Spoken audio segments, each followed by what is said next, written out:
You are now listening to the LanceScurv Show, the boldest spot on internet radio. The mainstream media, littered with propaganda. A dark, endless sea void of truth. But miraculously, a light shines through. Exposing the frauds for who they are. Every time he creates. Introducing the boldest man on the net, LanceScurv. Welcome to another episode of the LanceScurv Show.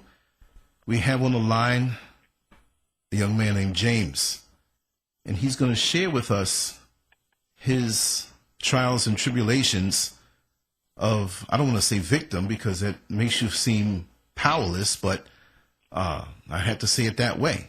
A victim of gang stalking, organized gang stalking, and Masonic harassment. And that's a very interesting title. We just came up with that, but we can't not leave out any of the components in his path that he's walked. He's been forced to walk. And it's been a while since I did a conversation on gang stalking. There's so many people who have wanted to reach out and speak to me, and I have to push and make sure that, you know, we continue on. And I do appreciate you, brother, for coming on to the show. And also during at some point, I want you to share your particulars as far as your YouTube channel and the different social media platforms that you're on, because you are the real thing. And I will say that as a person who does what I do on a level of speaking to people who claim to be gang stalked, I do get some people who, you know, wearing an aluminum foil around their ankles, and I'm just so glad that you're not one of them, brother. So come on and talk to me, man, and let's chop it up and let's share what you've gone through. And it's going to be very interesting because most people write this off as being something of a conspiracy theory, or they may run into other people who may not have the credibility or may not be too right in the head, but this is real. And I have to say at this point that I've experienced some of it, right? Maybe not as much as you and others have, but I'm feeling the heat also. And I'm remaining strong, and I'm going to do what I do and what my mission is on a divine level. So, brother, I know you're there. I'm here. Yes, yes. Wow, where do we start? I mean, where do we start? I mean, you have a normal life. At some point, you realize that something's not right, and you don't know where it's coming from and what it's all about. Maybe you start to doubt yourself, and then you realize that this is something done by someone or some organization. Start from the beginning of when this started to happen, and maybe why, and who, where, why is it happening to you, and what's happening to you? Okay, yeah, absolutely. Basically, this all came about 11 months ago, and it was pretty much an overnight occurrence. I woke up one day, and I was in the twilight zone. It was that. I mean, what happened was a couple years ago, I was involved with a woman whose father is a very powerful man. He's a corporate entity. Yes. And I believe he's also 33-degree Freemason. Mm-hmm. Obviously, Masons, they don't tell you directly if they are members. They're not obliged to do that. So I don't have any proof of that. Mm-hmm. However, I believe he is 33-degree, powerful man. He's VP of State Farm Insurance. I dated his daughter, and we had a falling out. Wow. And, what happened? Talk about name dropping. Hey, I don't care. I mean, I know for a fact that they're sponsoring a lot of this, and I mean, I know they're responsible for putting me in this program, this evil, atrocious, evil program. Mm-hmm. So I got nothing to lose at this point. Right. I know exactly how you feel, man. So don't be afraid to do so. This is the place to do it. Yeah. Anywho, you know, this is about 2 years ago. We had a falling out. I had moved out from my home in Detroit, Michigan, my parents' house, you know, and moved out to Denver. I touched down in Denver originally, And this girl, she lives in Castle Rock, Colorado, which is an upscale town in Colorado, multi-million-dollar mansion. You know, her dad wasn't there, her mom wasn't there. We were basically just playing house. Everything was all good. Wow. We had yeah. I was loving it, whatever, you know. I'm not mad at you. We had a falling out, and then I left Colorado. I went to Oregon. And then from there, I kind of bounced back and forth between Oregon and Detroit. I was seeing another girl, my ex-girlfriend. Busy man. Yeah. Well, I was, not now. I'm just messing with you. So for about a year, a little over a year, I didn't experience any harassment. And I found out later, you know, that these counterintelligence programs that people get put in, they have to do a year or so of intel on you before they go overt and want you to know that you're actually being harassed and terrorized. And that's part of it. So they want you to know this. Exactly. And if you notice, like I was saying, this all came about 11 months ago, but this incident that kind of sparked all of this harassment, it was 2 years ago. You know? So they were doing illegal surveillance on me for about a year before they went overt on me 11 months ago. And the first thing I noticed was I was laying in bed with my girlfriend in downtown Royal Oak. I'm not going to name her name. Right. And when I would wake up in the morning, as soon as I woke up, and I'm talking like as soon as, you know, the sun hit my eyes and I sat up, I would hear a long press on a car horn every day. That was so. It was like very subtle at first. You know, it was that only. It was that little noise campaign. They call it a noise campaign. Right. And then I would notice, you know, I would go downstairs out the door to my car, and as soon as I opened that back door to the apartment complex, another long press on the horn. And I'm thinking, what the hell is going on? Right. You know, so it was like to sensitize me, to make me doubt yourself. You know, your sanity. Exactly. You know, and so that was the first thing. And then I was, you know, in the car with my girlfriend. We went to a Meijer grocery store late at night, which is a chain here in the Midwest. Right. And we parked, and all these red and white cars, they pulled in behind us, and they parked right in front of us with their brights on, shining us with their bright lights. And I'm thinking, what the hell are these people doing? She ran in the store and got some items, whatever, and I was sitting in the car waiting. And one of the dudes that was, you know, sitting there brighting me with his headlights, right. he took his phone out, and he actually took a picture of me. And I was like, what the hell is going on? You know, I did not know what was going on. She came back in the car. She's like, it was so weird. Like, I felt like I was being watched by secret shoppers in there. Like, people were acting super strange to me. I was like, what the hell is going on? So at this point, boom, now I'm in panic mode. Right. You know, they cranked it up.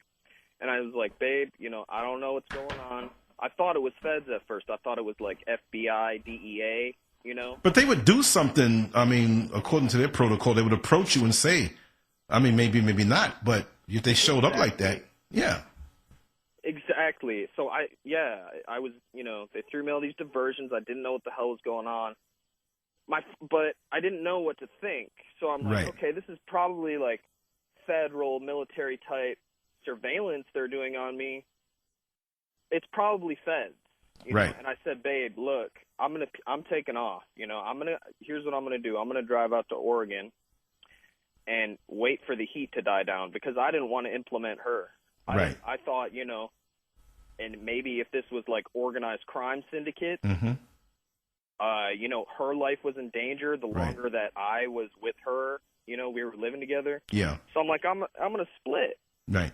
She's like, okay, like I love you. You know, we hug, we say our goodbyes, and I start trekking all the way to Oregon. Well, these organized stalkers, they followed me all the way there. I was thinking I could outrun this thing. Well, it followed me. It's all over the world. Yeah, this is a global protocol, you know, and I didn't realize that at first. I didn't know what the hell was going on. So as soon as I get to Oregon, you know, they cranked it up. So they're coming full force at me with these organized stalkers, just following you wherever you go.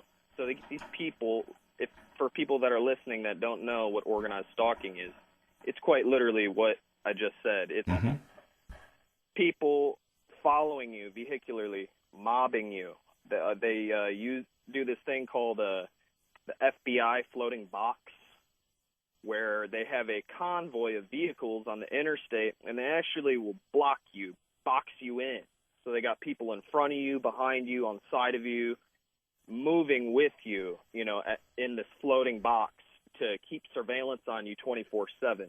And then if you're on a side street, if you go into a business, these people follow you into places of business. It's quite literally like, imagine if you were being followed by secret shoppers everywhere. I don't know if anyone is familiar with mystery shoppers or secret shoppers. Right. Well, explain to them what that is. I mean, I know what that is. They're the people that, you know, Walmart and places like that hire as they're basically undercovers, but they're not police officers, but they will follow people around in the store that store has profiled as, you know, suspicious, to see if they're going to shoplift anything. And they'll follow you around and watch what items you're buying and stand close to your personal space. If you want to know what organized stalking is like in a public setting like that, that is exactly what it is like. Maybe a slightly more aggressive, I would add. Let me ask you something really quick. You know, I have some really unruly neighbors that have been playing music so loud, and I could take it, but come on, this is Florida. I want to be quiet. I'm almost a senior citizen in 1 year, right? I'm hearing the bass, and I'm going to just close the door in my studio, but I have everything open, you know, and I usually don't do that, but I'm home alone. I shouldn't have said that. Right. I got my toys with me, y'all. So anyway, do you hear that? And if you do, I'll get up and close the door and continue to talk. But they're really, I don't want to make a trip across the street because, you know, maybe they're gang stalking me and harassing me. I don't know. It could be. You know, they do a lot of that. They, if you have a home, you know, I'm young. I don't have my home. I've been living out of my car for a long time. Finally, I have 4 walls right now. Thank God.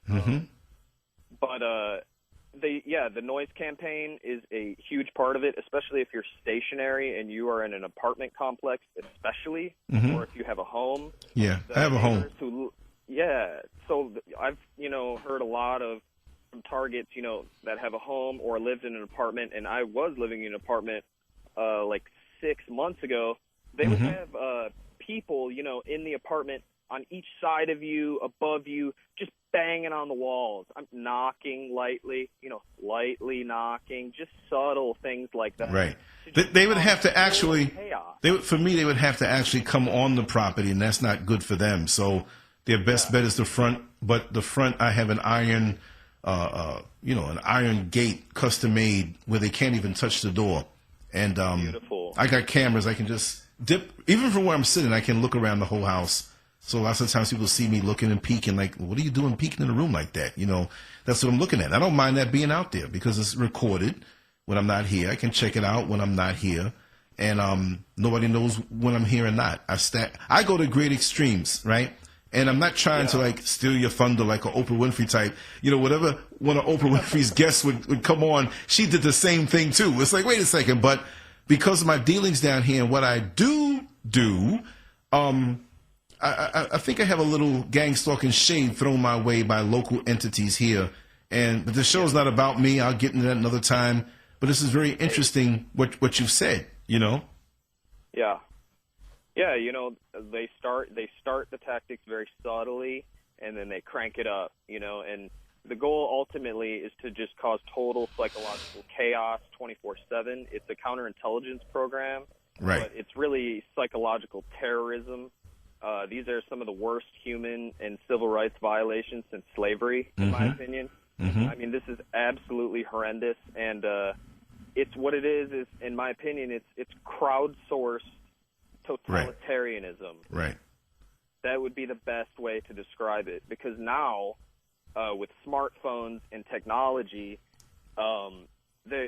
the perps' jobs, the perpetrators of this harassment. Their jobs have gotten easier.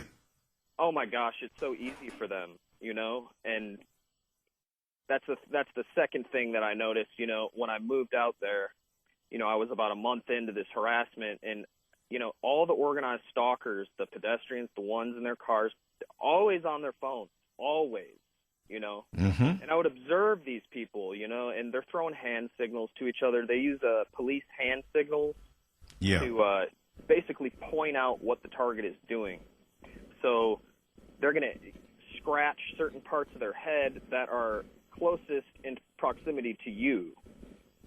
Things of that nature, you know, itch in their eye, very subtle things that can be plausibly denied. This thing is backed by federal agencies. They have extremely sophisticated technology that they are abusing to harass innocent people. But what they're doing is they're being trained by feds and cops, and they're hiding behind law enforcement. So they have all this plausible deniability going for them, and that's why no one spills the beans, because no one wants to be the next target. Right. You know? Right. And that's why I kind of think it's crowdsourced totalitarianism, because it's conveying a message also. Not only is it, I think it has entertainment value for the participators. Yeah, when you break. Speaking. That's right. Yeah. And, you know, it's profitable. They get rewarded. There's an audience of people backing them to do what they're doing. So they're more brazen. Right. But also, you know, it's conveying this message that, you know, resistance is futile. Resistance is futile. Look what happens. If you go against us, you know, we're going to make you a scapegoat, and we're going to psychologically torture you. Right. You know? So it's a really effective method of control. It's many different things, and it's confusing. You know, they throw you a lot of diversions.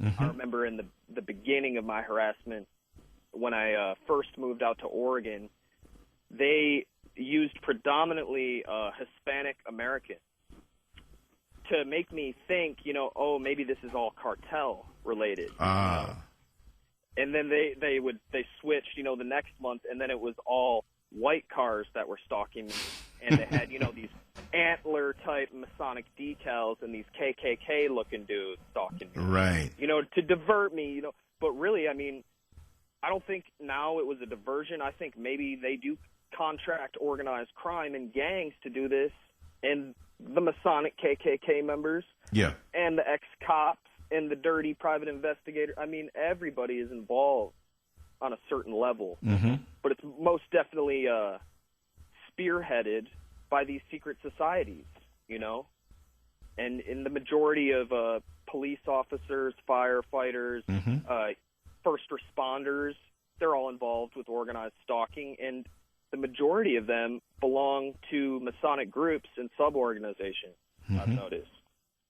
So that I kind of followed the money, you know, per se, and I've realized that's the main connection. You know, the Masonic groups like the Freemasons and the Eastern Star and all of those sub-organizations. Yes, indeed. They've been given this tech by government officials, and then, you know, city council and whoever else, they're starting these witch hunts in the community, and that's essentially what it is. It's a modern-day witch hunt. But we really got a bunch of sociopaths. Well, I won't say they're all sociopaths, because there's a lot of normal people that get sucked into this. I think it's very addicting for them, the participants. Rush of power. Exactly. It's the total, you know, power trip. I mean, imagine if you had technology that, you know, you could see where this person was, potentially see their view, and torture them at the push of a button. Right. You know, I mean, imagine that you become their video game, but it's live. Quite literally. My Understood. theory is that it's, you know, Pokemon Go per se, but for human beings. Right. Society has deemed, oh, you're this, this, and this, and I really think, you know, they have private apps, private social media pages. Of course. Oh, let me tell you, I'm quite sure, and I'm not trying to rob your thunder, brother, and it's not a thunder that you want to have robbed anyway, because who wants to be bothered with this? But, you know, I keep myself so transparent with a dash of craziness that I'm with it. I'm with it. You want to follow me? I might turn around and follow you. Right. I had a car. I had a car 2 months ago. I was coming home from one of my night gigs, not my main jobs. Folks know I'm a Jamaican and I work 19 jobs. And it's like 2 a.m. and I'm driving. I'm about a mile from home. There's a car that looked like it was about to merge into my lane, and I pulled over in my lane, but I didn't want to hit the curb. And the car I drive is a hoopty. You know, my wife drives a better car. But it got so close that he brushed me. He brushed me so close, but didn't actually. He touched me, but didn't hit me to make a dent. It was slight scratches that I really wasn't mad at. Because the car, you know, it's got wear and tear on it, but it's like, wait a second, I expected him to slow down and maybe get out and say, hey, you know, what did I do, or what are we going to do?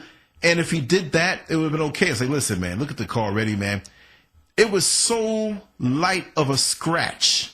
Yeah. That if I wet my finger and rubbed the scratch, it would have went away. I mean, you couldn't. Unbelievable. And it was just like 6 inches. And it was nothing. If I go out there now to look for it, I won't see it. But I said, heck no. Now, I wasn't going to go and do some road rage, but I'm a little more keen than that. So what did I do? I said, let him go on. But I want to see where he goes. And I let him have a little distance, right? Where he thought, and there were other cars around me, so either guilt kept him or her looking behind, but I kept going. And we went about 2 miles up the road, and he turned. And I kept my eyes on him, and then he turned into the subdivision, which was pretty sizable, and then he made a right, and I slowed down because I said, okay, I know I'm going to see his rear lights. But when I turned, he went down the block and turned around and sat there where he made the turn. So I stopped. I sat there, and I just sat there.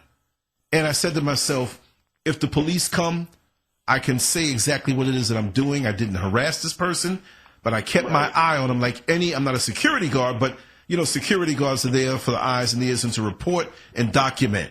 So that's what I'm doing as a citizen. So let them call the cops and be scared of me, and I'll tell them what really happened, right?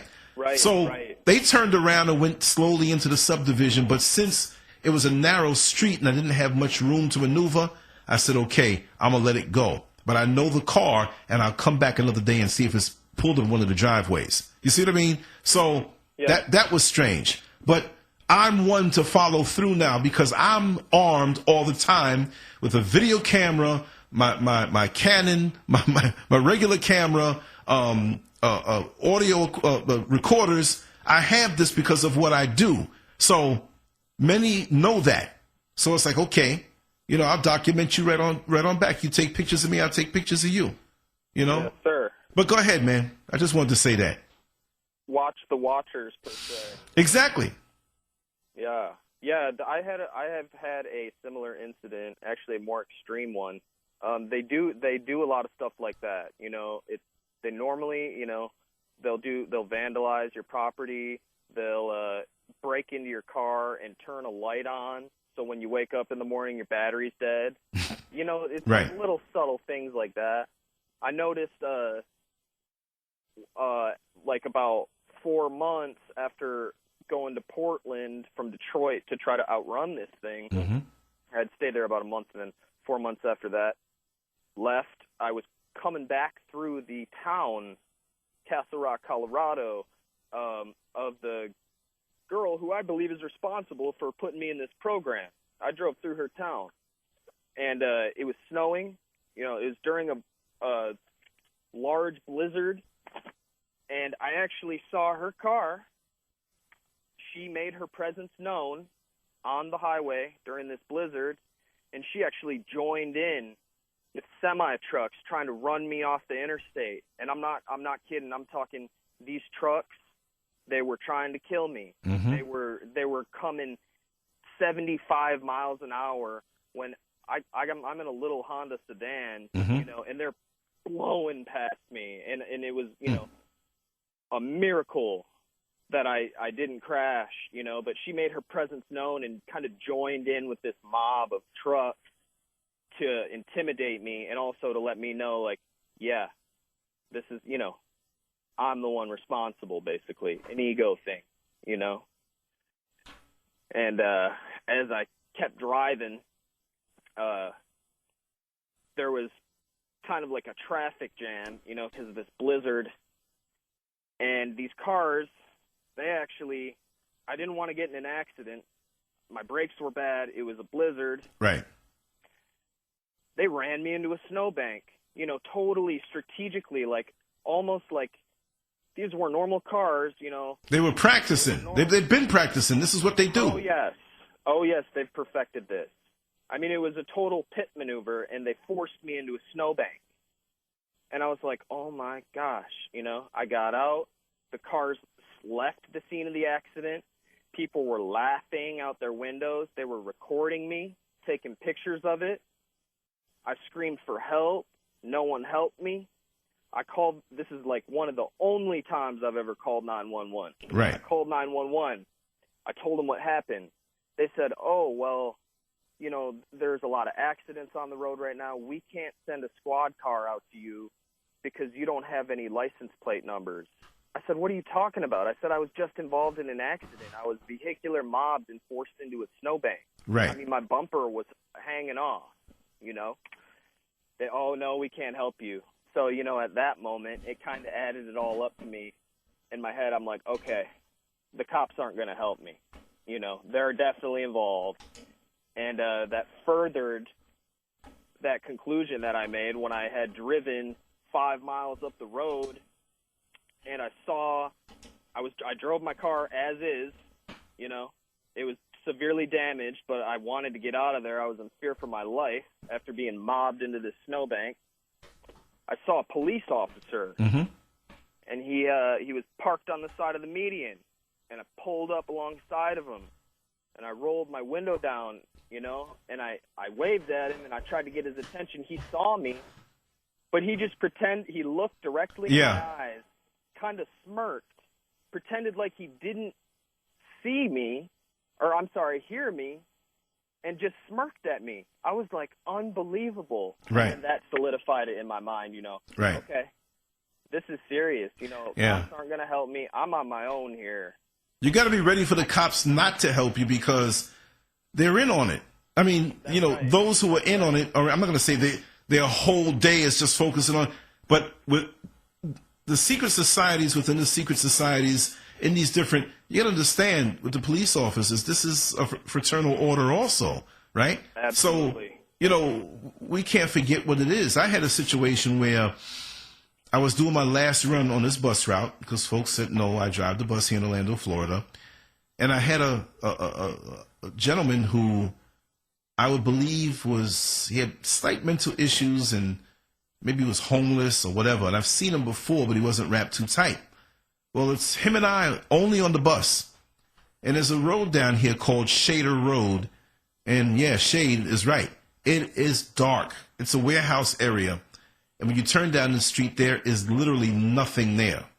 Closed warehouses, and that's it.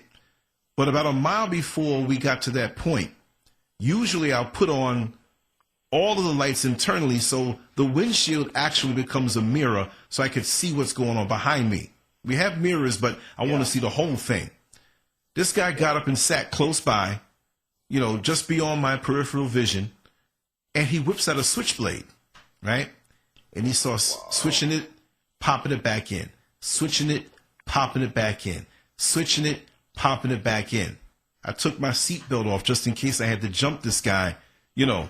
But I'm no competition for a knife. He was no problem, right?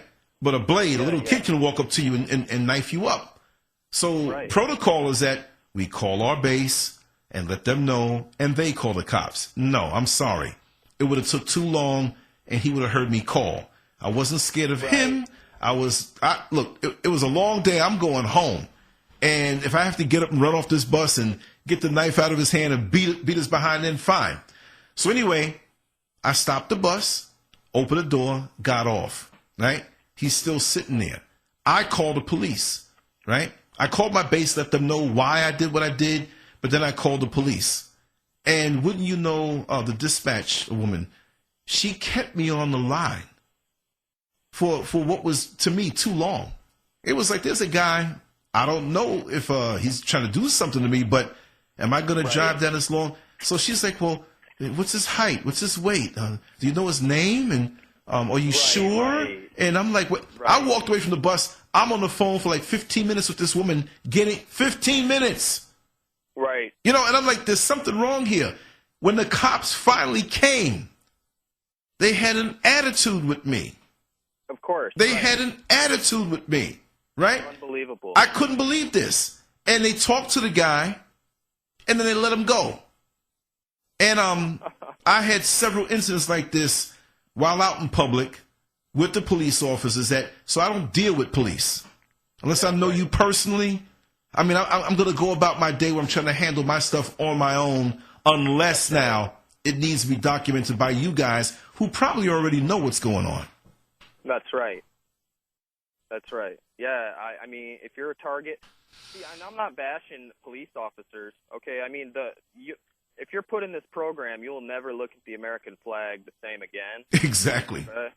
But I mean, if you're not a victim of gang stalking, or if you're not a targeted individual and you're not, being harassed, I would say you can trust doctors, you can trust cops for the most part. I don't trust doctors either. Hey, but when you're a target, you cannot trust anybody. You can't trust the cops. You can't trust psychiatrists. You can't trust healthcare professionals. You really can only rely on yourself. Right. And it's sad, really, but that's the way it is. And like you said, they're the Fraternal Brotherhood of Police. I mean, they're heavily involved. They all belong to Masonic groups, and that's who's spearheading these campaigns. These hate campaigns, they're completely driven by hate. And going back to what we were talking about, I think it's crowdsourced witch hunts, basically, on secret social media pages that display us, and slander us. And it's like a game. It's like Pokemon Go for human beings. And they can be rewarded. And then also, maybe you don't want to be a participant. Maybe you just want to spectate, right? Right. So you could just be a spectator on one of these secret websites and just watch it all go down. That's got to be exciting as well, to watch, just total chaos in this person's life, But really, it's so dehumanizing, and it's atrocious. And there's a huge misconception that, it's the CIA, it's the FBI, blah blah blah. It's all agents. It's not. Right. There's normal people, in your community that have access to this technology, and they're not agents. Mm-hmm. And a lot of the brown-nosing perpetrators, they're just normal people, everyday people with normal jobs, and they're addicted to this. This is so fun to them. Yeah. It's never give them this type of satisfaction and power fix and adrenaline. They just cannot let it go. And I've seen so many good people in my past that were, good people that I would have never expected them to participate in this, that participate willingly. So the cognitive dissonance there it's got to be huge. They're just...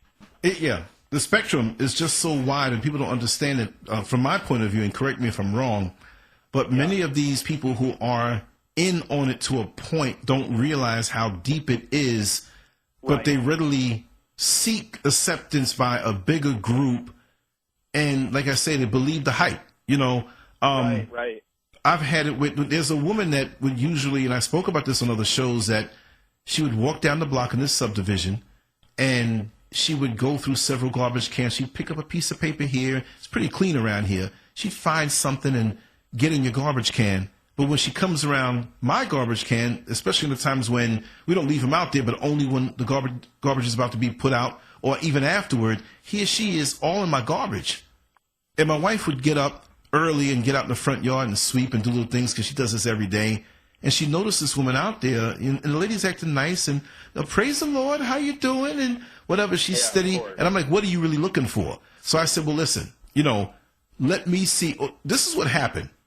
I'm always waking up late. My wife wakes up much earlier than I do, right? She told me about this lady. we're walking down Lake Eola in downtown Orlando on this one particular Sunday, and she sees that lady sitting in the park talking to somebody else. And the lady looks at her and says, "Oh, how are you doing?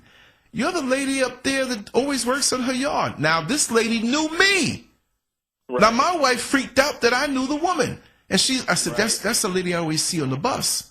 She's always riding my bus and always talking about the Lord and all of this, but she's got this glazed look over her face. So I said, that's the one that comes to the house? I said, she's one of my passengers. Every night. She's an older woman, right? She's not old, okay? So we kind of walked away, and I figured it out, and I'm like, wait a second. So she came back, but I don't think she can put two and two together all the way. I said, the next time you see her out there, you wake me up. So she didn't have to wake me up because I was looking out. So when I heard this woman's voice, I went to the front door, and I have all these plants and pots and stuff in front of my house. So she couldn't see me. So I said, what's going on? She said, well, praise the Lord. I said, well, we're going to praise the Lord by stealing out of people's garbage cans. How about that? And she paused like, uh-oh, this is a live one. I said, let me ask you something. And she said, you don't have to talk to me. I said, listen, let me ask you something. Who's paying you? Maybe they can hire me, and I can come and harass you and go in your garbage cans. So then I went uncharacteristic on her, and from behind the bushes, I said, listen, you stay the F-U-C-K out of my garbage can, or it's going to be some target practice up in here. I said it that way. You, brother. I wanted her to go back with that from where she came, because she didn't live in that neighborhood. Why are you so many miles away from downtown?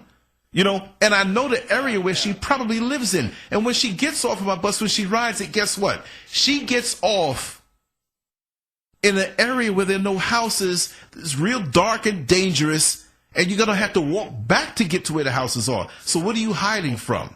Oh, I can tell you a lot about that. There's a lot of weird things I see in the street. And I'm telling you, a lot of the drunks, a lot of the homeless-looking people, a lot of the people who ride the bus regular, who sit next to you and they bop with their headphones like they listen to music, they're surveilling you. Right. Yeah, it's unbelievable. Just how widespread it is, and how targeting just spreads virally. You know, and they contract all these people, you know, bums to soccer moms to lawyers, you know, to cops to corporate entities. I mean, anyone that wants to participate gets recruited, potentially. And it's unbelievable. If you're a target, definitely approach your perpetrators exactly like that, you know, because what they're doing, they're using plausible deniability to cover their tracks, per se. Right. But they're also hiding behind law enforcement, and they think that they'll never be held accountable. So they're very arrogant and sly, you know, the types of things that they do. So when you come at them like that, you know, assertive and slightly aggressive, they're not going to expect it, and most of them will back off. Right. Watch the watchers, surveil them, take pictures of them. Be careful about what you post on the internet, because there's a lot of videos on there, you know, displaying quote-unquote gang stalking, which to people that aren't being harassed and haven't been sensitized to certain things, they just look like normal videos. Right. You know, where you look at it and you're like, wow, what a whack job. Right. And that's to discredit those who are really going through stuff. Absolutely. Big time. And there's tons of disinformation. You know, a lot of the people on YouTube and Facebook and other social media outlets, they're posing, they're masquerading as targets, talking about outlandish things like aliens and demons and all this. I mean, it's evil. It's a demonic act that's being perpetrated upon the masses, this terrorism. But it is boots on ground. There is an infrastructure in place to mobilize these people, to do surveillance, harassment. The infrastructure is unbelievable. Yeah, and huge, mind blowing. When it resources, you wake up and you're like, oh my gosh. Well, you could use all these resources. Right. I had a person come to me to do an interview here in the studio. He came two times. It sounded queer, didn't it? No, but I was going to throw a little joke in there, right? He visited the studio 2 times, and he was speaking about the same extraterrestrial stuff, but it was before and after his vibe was just off. And see, many of us don't understand or acknowledge that there's a spiritual element to all of this evil. And many of the victims, or many people who are about to be, they're not strong in that area of their life. And those are the ones who will freak out. See, me, I expect it this week. I expect it. I don't want to deal with it because it's annoying. But you know, if you go out in the yard and you're hanging out at a barbecue with your family, there will be a fly or a mosquito that's going to try to bother you, right? So, amen. When you're out there, but see, my thing is that I go out so amped up on a spiritual level, on a battle level, look, you go to the gym. I'm not saying that I actually do now, but after a while, instead of getting beat down, you crave the exercise. When you're in shape for a boxing match and you train properly, you actually look forward to hitting. You don't want to get hit, but when you get hit, that lets you know and it gives you a rush. We're in a battle, and I'm enjoying this now. So now the mentality is I'm the predator.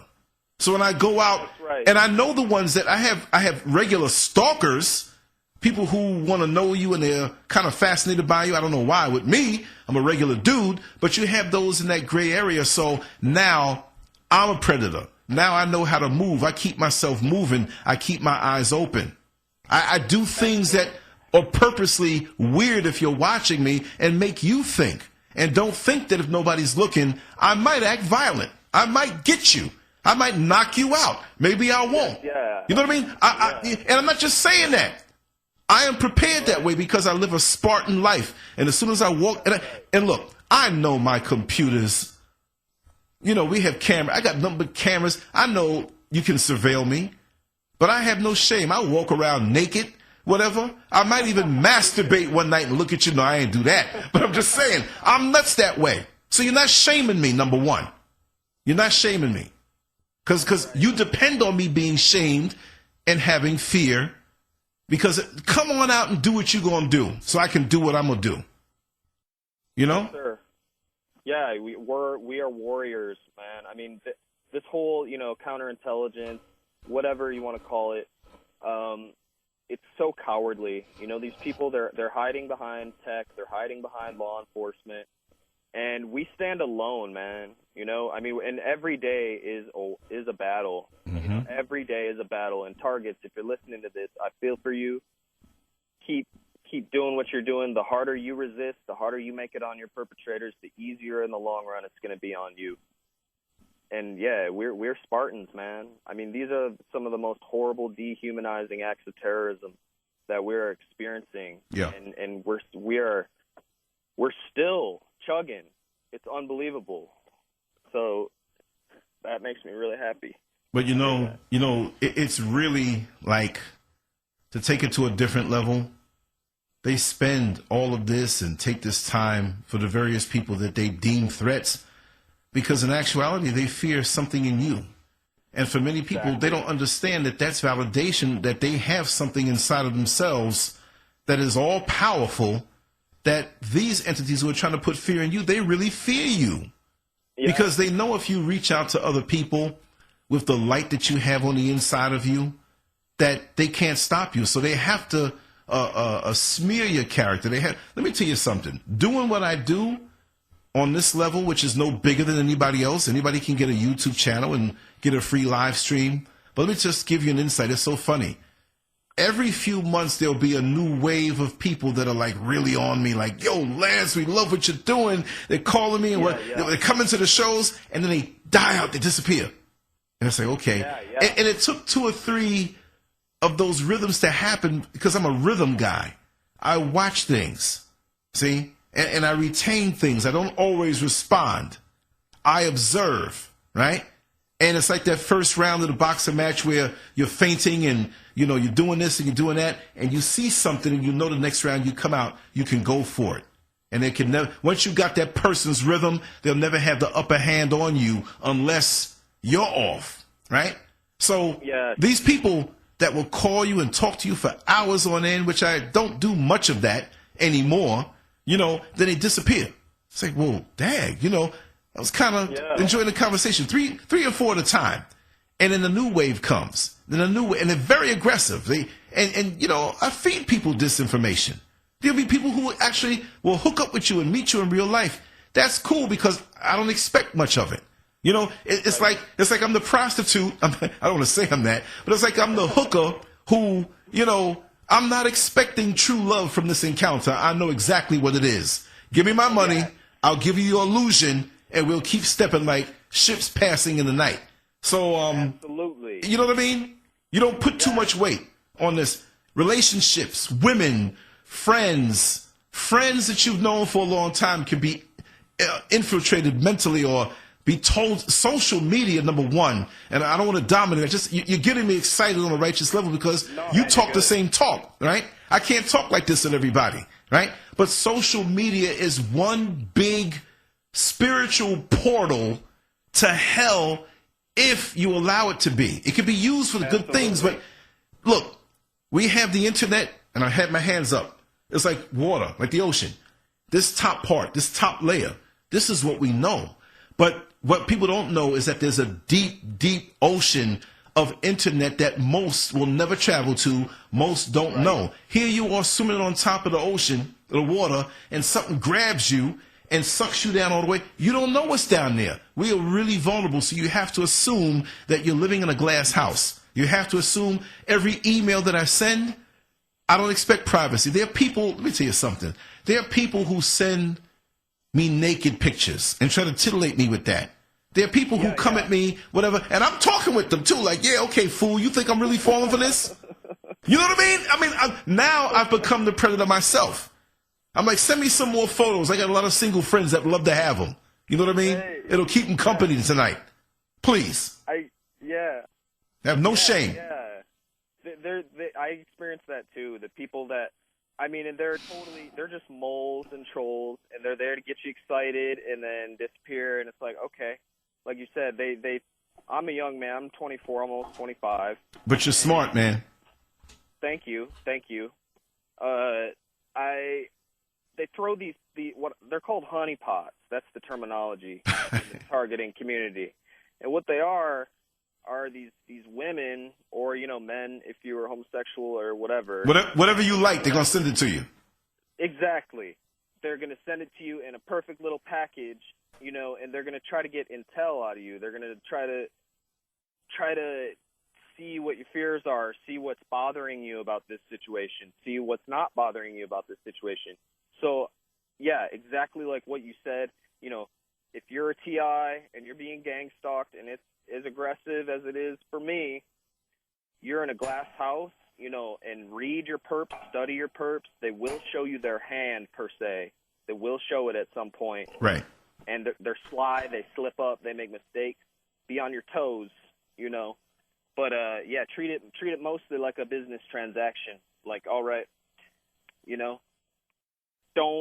don't let them get close to your soul, because they will send people in there to try to totally just wreck you. Right. And I've had that happen in the beginning. I fell for it. My weakness is women, and they're going to send beautiful women at me to try to whatever. Mm-hmm.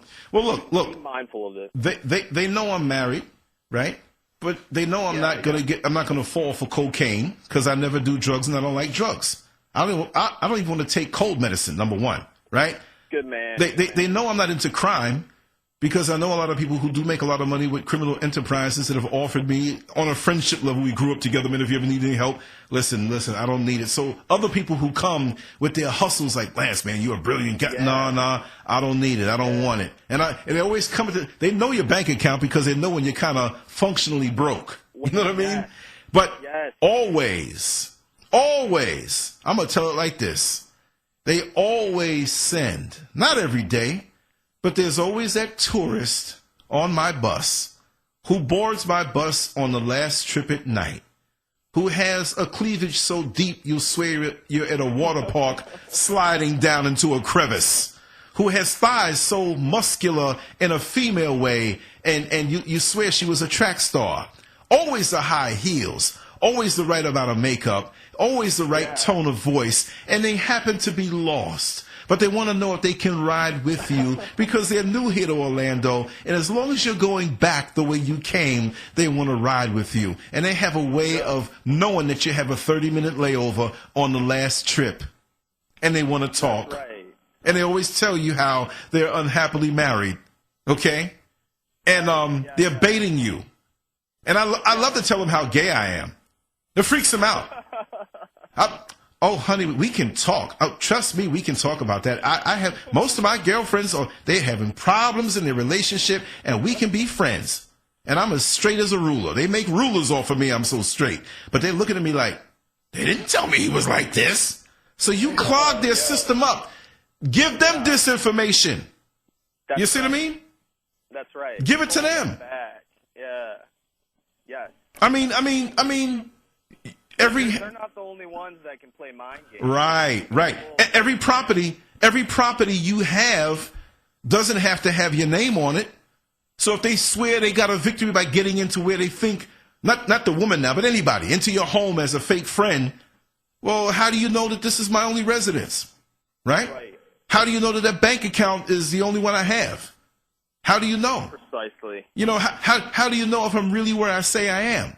I might mail my cell phone off to a friend in Wichita, Kansas, and have him take pictures and post as me and mail it back. Let's play games. I like the way you think. No, I love it because, I can use my paranoia righteously and stay mentally healthy. You're not driving me crazy. If I go crazy, you coming crazy with me. That's right.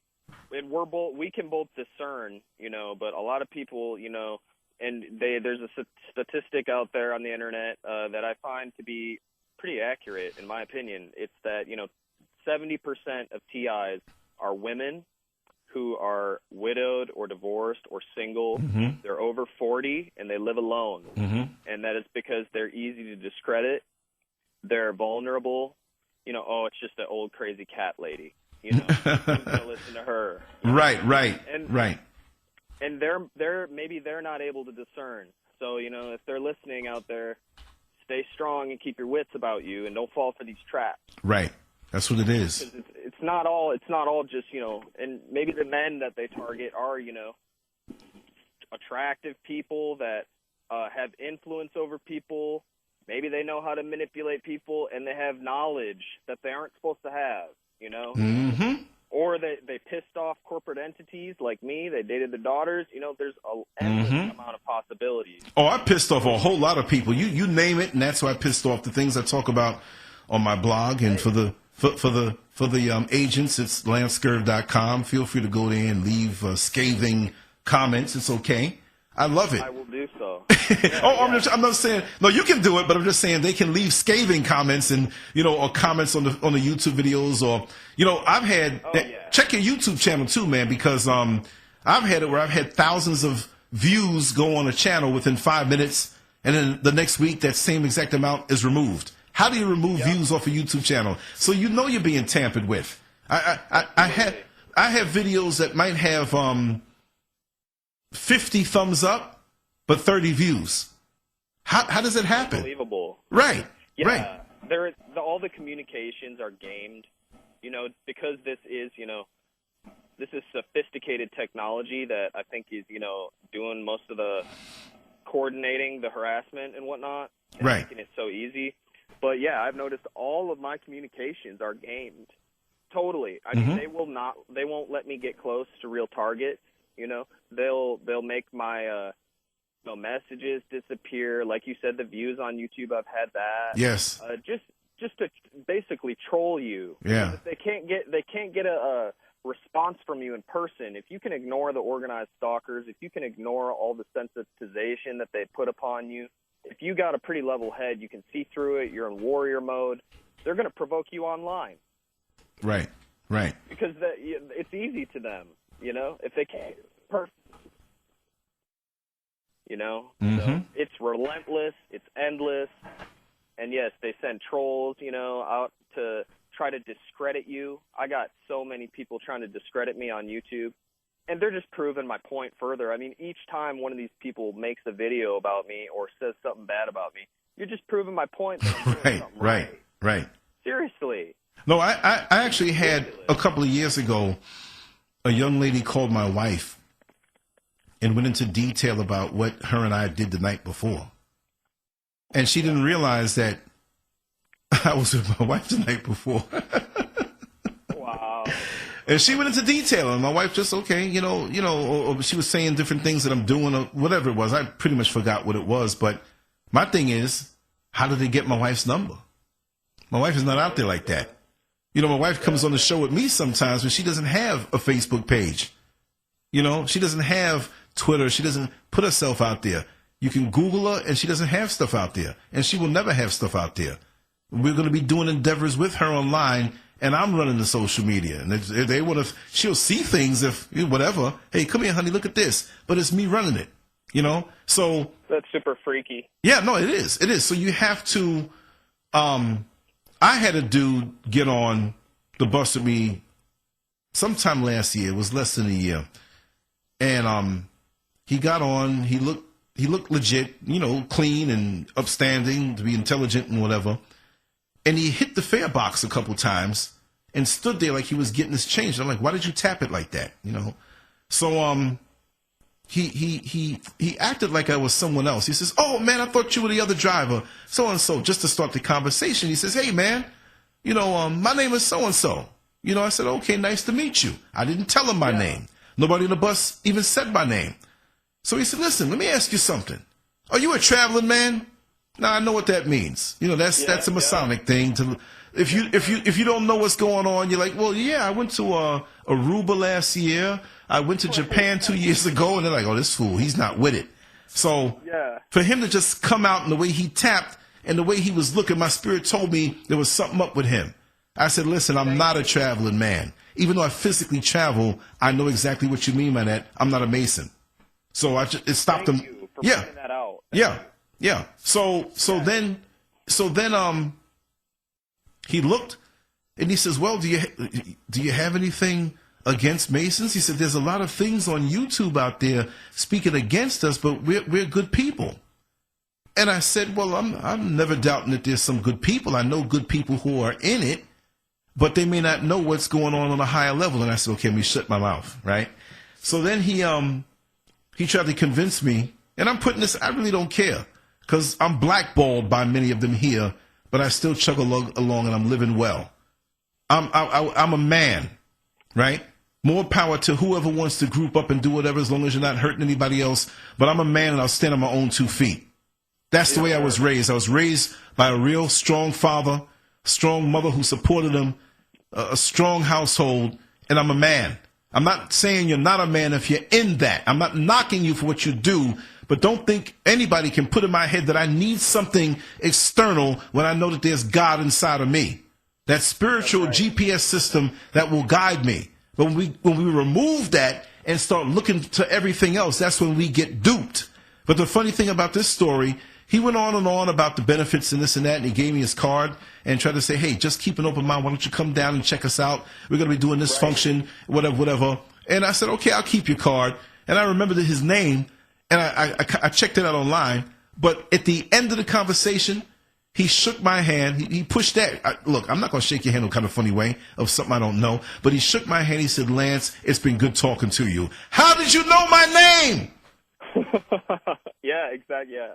What? Yeah. And that reminded me that when you said they slip up. Yeah.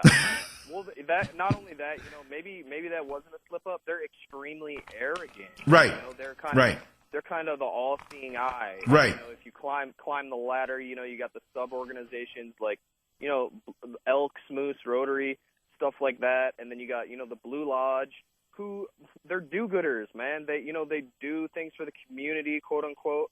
That's a good cover, though. It's a great cover. Mm-hmm. It's an excellent cover for what's going on higher up, and I talk about that a little bit in one of my latest videos on YouTube, which I'm sure stirred up a lot of crap. Give everybody your channel so they can follow it. Speak it out. You just search my name, it's just James Harken, Harken, and my little icon is me backpacking with the mountain, the mountain landscape. But yes. The Masonic groups, I'm glad you addressed that. And the Are You a Traveling Man? That is a greeting to see if somebody is a Mason or not. So if anyone is listening that doesn't know what that means, that's what that means. They have certain handshakes, where they'll if you're not a Mason, it's kind of like a mockery. They'll grab your hand kind of loosely and squeeze your middle finger knuckle. It's very bizarre. It's a lot of ritualistic type of stuff that they do. And it's like, that I've been also asked sort of in a way, like recruited, like, oh, you should come check out the lodge, and I'm not stepping foot in the Masonic lodge. Sorry. I'm not. I don't want to join the club. I know what you guys are involved in. You guys you're still terrorizing me, I don't want any part of it. That's like you going to the slaughterhouse to hang out before you get slaughtered. Well, come on and see, Right. We plan on slaughtering you next week, but, come and have a few drinks with us and whatnot. Right. Right. With it. But like I said, whatever your faith is, whatever you call God, if you believe in a higher power, it's not about that right now. To me, like I said, you have man's order and you have the divine order, and they're trying to strike fear in you under their order, where you can keep your order and go to hell with it. Man's order. The economy can crash. You can keep me out of whatever exclusive places you deem to be exclusive, because out in the woods it rains, seeds drop, plants grow, fruits come out, vegetables come out. I can eat, and I don't have to pay anything no mind. And that's my direction. You understand? So I'm not seeking. Number one, you kill off their hold to you when you kill off the desire that you might have to be what they would call higher up in this world or status in their world. And they really got you then, because if you working hard because I want this promotion and I got to have this big house, and appreciate what you have, because you have life now, you might not have it tomorrow. That was beautiful. I couldn't have said it better myself. Thank you. I have no scripts here. It's from the heart. They need to leave this, whatever this is, on the brown noser level, at the street level, the social level, this social activity, that they're participating in. I know it has a lot of social benefits, but we're losing humanity the more who participate in this thing, and put the phone down. Go outside, man. There's solace in nature, and the good people that are involved in this, that participate, they need to realize that there's a lot more to this, than this addictive ultimate sport of hunting humans, basically. And it's just adult bullying on steroids. We're dealing with a bunch of cowards with smartphones that are basically the cool kids at the lunch table, and we can't sit with them. It's absolutely ridiculous. Right. It's childish. It's so childish. Well, I'm really enjoying my inner hermit. I can be an extrovert and I can be that introvert and love it. I mean, I'm really more of an introvert. People don't really realize that. I've got that extreme side and I love people, right?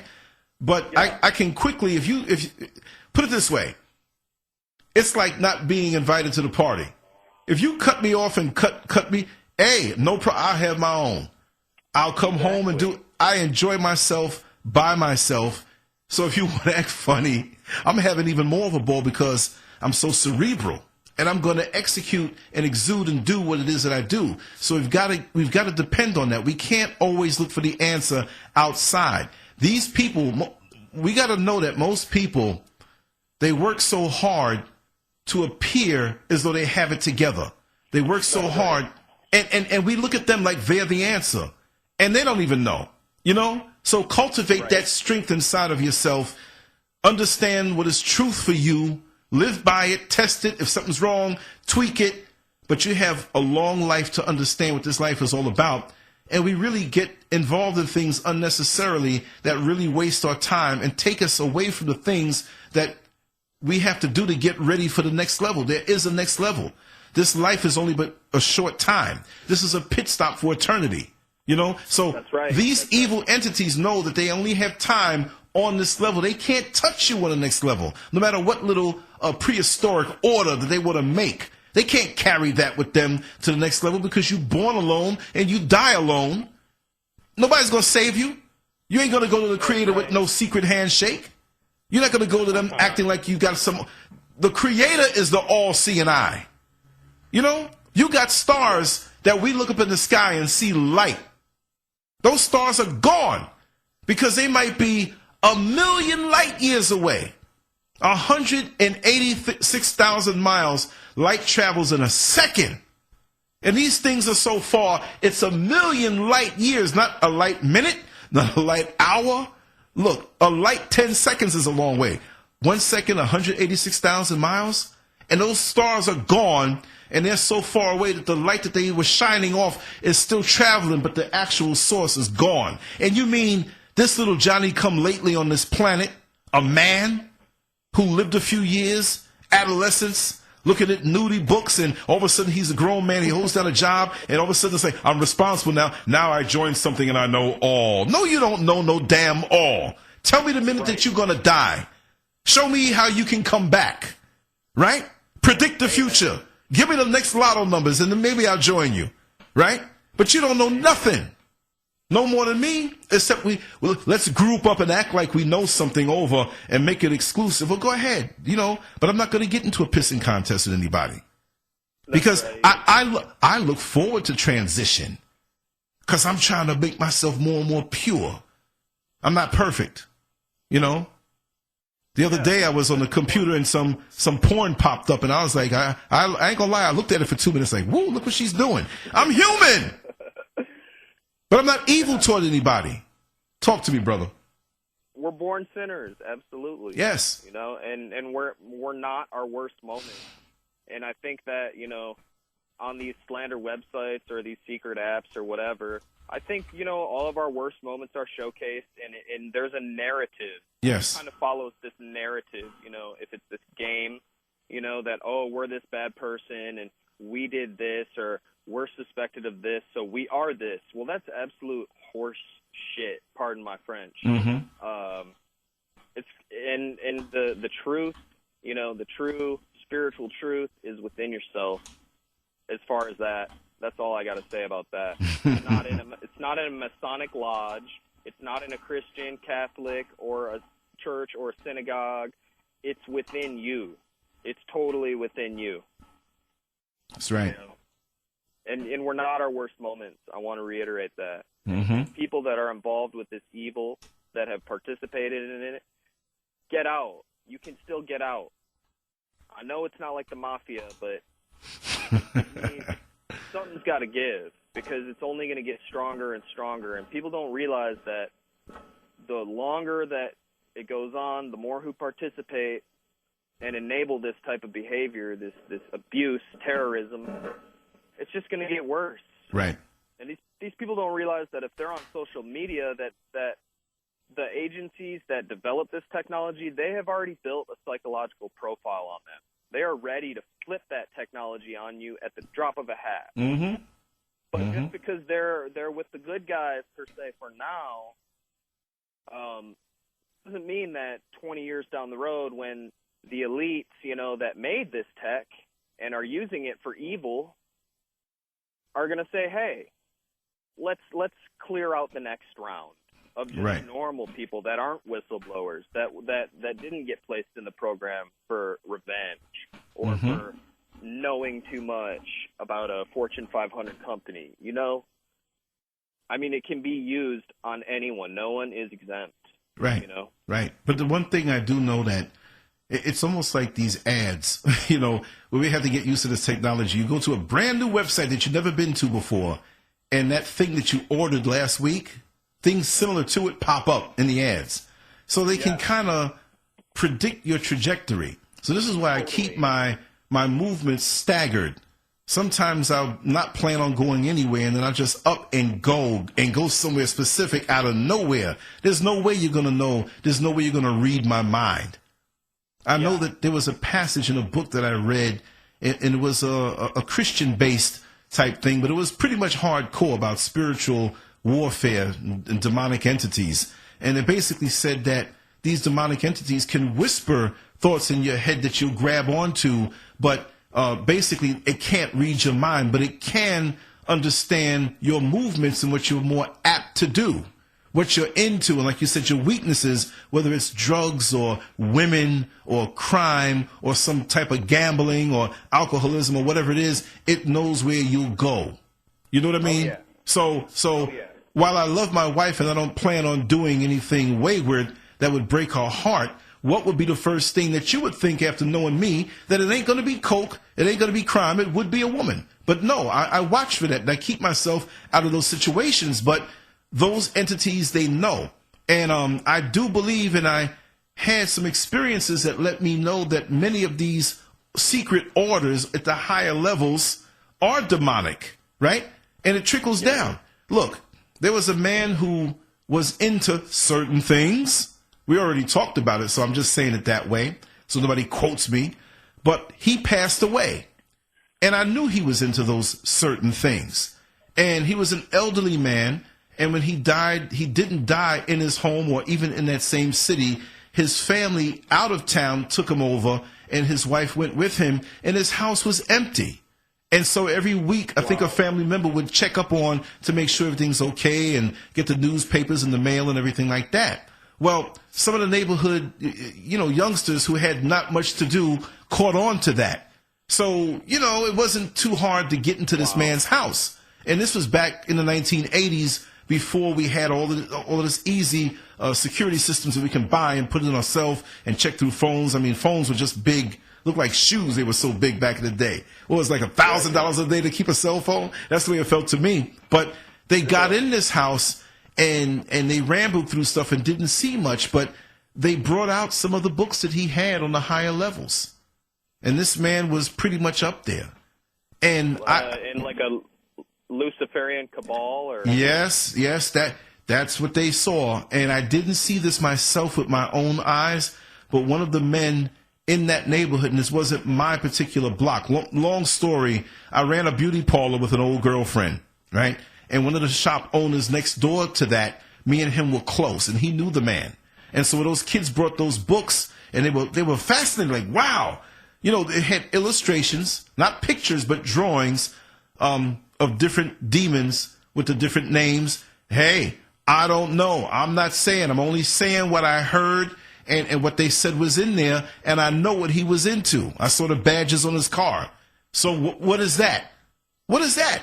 Leave your comments and let me know. I mean, I'm not sharing some secrets that I'm supposed to be sworn, because I'm not in that. All I'm saying is that that's what I heard.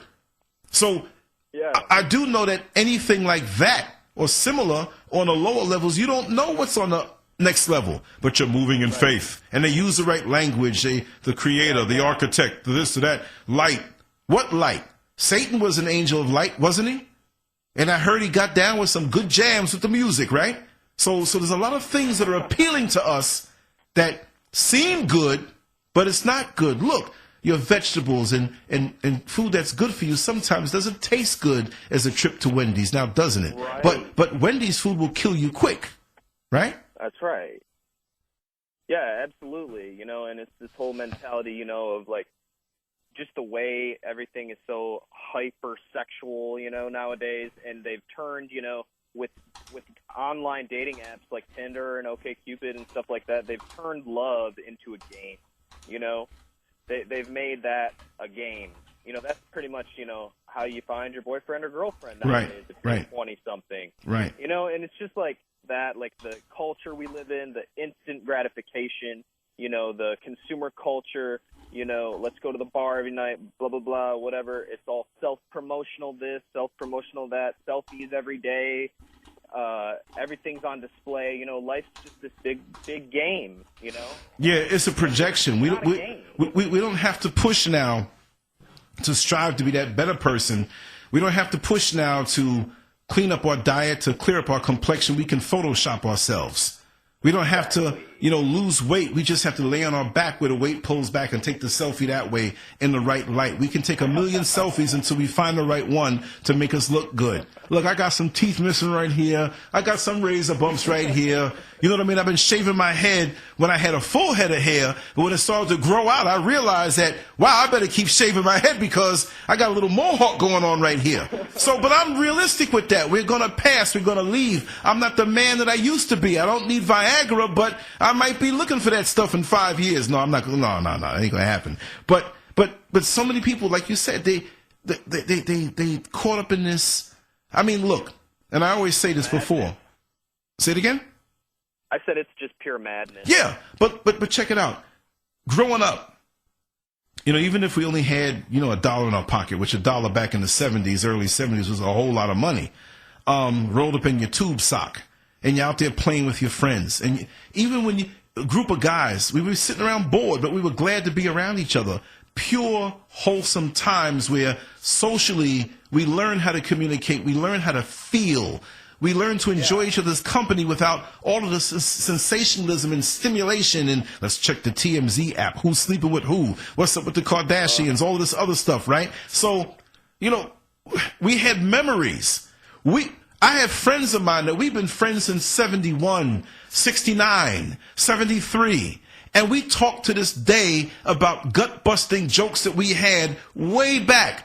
That the joke back then was so funny, we tell it again and we're cracking up. That's so beautiful. I'm asking everybody that there's so much into the social media. LOL. They're not even laughing and they put LOL. Call me on the damn phone and let's really laugh. Right? What memories are these kids going to have, right? When they look back, they're going to say, well, we were texting each other. Remember that day we were... No, that's not a memory. That's why they're social misfits.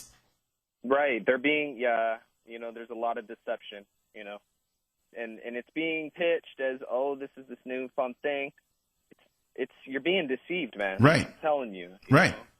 But they don't even realize it, and there's just the amount of cognitive dissonance for the people that actually do have a conscience and morals and maybe, are more free thinkers that are involved, participants, whatever. Mm-hmm. The cognitive dissonance must be unreal. I can't even imagine, but free. You can still break free. Wow. I'm convinced that not every human form you see on this planet is a human being. I'll take it a step further. Call me crazy. I'm convinced that when they say that, and I've had experiences where I've seen things that were not quite of this level. They just dropped by. I don't care. Think I'm crazy. I spoke on it before. But I think now it's so brazen to the point that, let me get lewd for a second and explain something, fellas. Sometimes you see that girl, that woman, with the perfect ass, and you look and you say, oh my God, and it punches you in the face. You so bedazzled that you're at the stop sign and you treat it like a stoplight waiting to change. And you just knew that the one you saw last week was the perfect one, but this topped that one. And the one last week topped the one the week before, and it never ends. I believe that some, and I'm not demonizing women because it could be a man thing also, but I'm quite sure that at this point, after CERN has been released all of the dark matter and the portals to hell and released demons across the face of the earth, I'm convinced that some of these demons that are shapeshifters can shift their shape to be very appealing to you, and they walking out here in broad daylight with us. Because, again, about 1.5 years ago, I had to call up my wife. I was at work. I was driving the bus, and it was a daytime. Listen, y'all, I don't get high. I don't really eat anything unless it's out of this home prepared by my wife's hands. If I'm in the racist part of town and I'm hungry and I want to go to a restaurant, I'll hit off a white guy with $10 and say, listen, go in here and order me some food. And give it to me after. Nobody's spitting in my food, right? If I have to do that. But there are some people that one day I was driving the bus and I was coming toward the end of this route, and it wasn't a busy part of the day, and it was actually a slow day, okay? And one person got on, and it was someone that I knew, but she kind of had an attitude with me. Nothing serious, but she kind of found out what I do online and didn't like my opinions and didn't like what I do. So it's like, oh, you're not the man I thought you were. So it's like, okay, no problem. She got on the bus, but I kept my eye on her because she's a gossip. Another guy, white guy, got on. He sat down. The bus was full. We came toward the end of the route. You know, you always look up in the mirror, the reflection.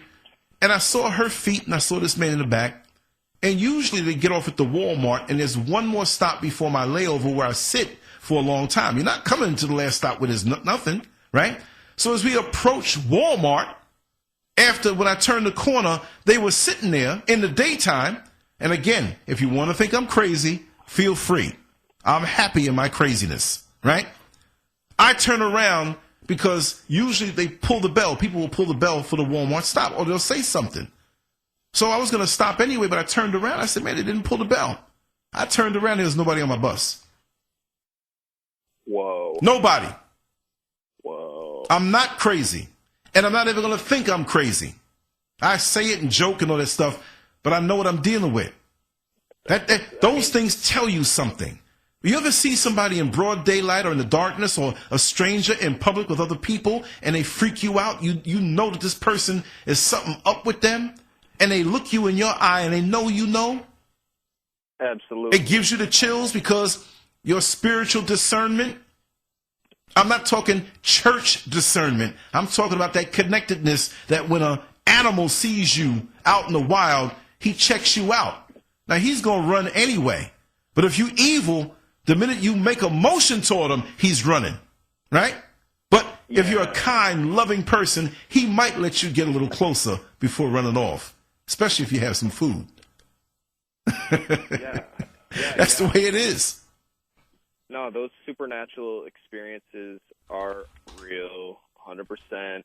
And I don't want to connect that to any of this, this organized stalking. But, I mean, it's evil in nature. It's evil. People are losing their lives. People are committing suicide. Active shooter Myron May, active shooter Aaron Alexis, Gavin Long, all of these young men, these are all young black men, mind you. Yeah. All of these men, they were put into this counterintelligence program, this terrorism game, whatever you want to call it. They were victims. You know, Gavin Long and me knew each other, right? Wow, no, I did not. I interviewed him before. He reached out to me in October of 2015, and just as a guy who had books that he wrote. And these books were actually reading one of them. He wrote several books, but he sent me one, and his mother sent me the other one. And I said it this way on one of the other shows this week. I said it, and it's funny because I told my wife, I said, listen, we're going to have to share the contents of this book. I'm not trying to make any money from it, but I'll take maybe a page and read it every other show. But after reading the book, when I skimmed over it, now I can see why he had to die. Now, I don't know now. They say that, well, he killed the 3 officers. And who knows? They said he had PTSD. This guy was brilliant, smart, and wise. I mean, he was definitely a threat. Then all of a sudden, I find this out, and I did a live show when it happened, not knowing it was him. And all the media, I mean, I don't want to go down the list with all of them. I ended up on the Dr. Drew show. The clip is on my site and on my YouTube channel under the interview section. And they wanted me to give this glowing thing about, like, if, I could have stopped him and this and that. But they had the graphics made already. And once I realized what it was all about, I did shows before that particular showing to offset what they were going to try to make me say or kind of corral me into saying. I really understood. Wow. So after that, I had other issues online. But I'll put it this way, and I'm not into, well, I'm famous now. I'm not out here to be famous, man. I'm home, man. I must have scratched my toes about 12 times since we did the show. See? My foot, I got no shoes on. But I'm relaxed. This is what I do. But there are other YouTubers who they follow stories like this. Yeah, and they're very competitive. They're very envious, and you get a little shine, and they hate it. And I said, let me see if they cover the story since my name is all over it. And they didn't touch it. So this lets me know that there are YouTubers out here who are paid to feed out and send out disinformation or keep certain factions of the community. Let's pick the black YouTubers now. A lot of those guys are agents. A lot of those guys are agents. A lot of those guys are there, and they're very popular. They put the ratchet stuff out and irrelevant stuff out to keep not just black people, but you have other factions and other races and cultures, and they work collectively to keep the distraction going so your mind is not in what it should be in across the world to know what's going on. So when I saw how they always talk about a cop shot this one, and this one called me nigger, and this one called me this, and so now this is a big story. Let's see if you do something with it. No, because you're not going to cover it because we're not connected, right? I'm independent, and I speak my mind, but you're controlled. And you can't bring attention to me. See? So I understand it. I understand it.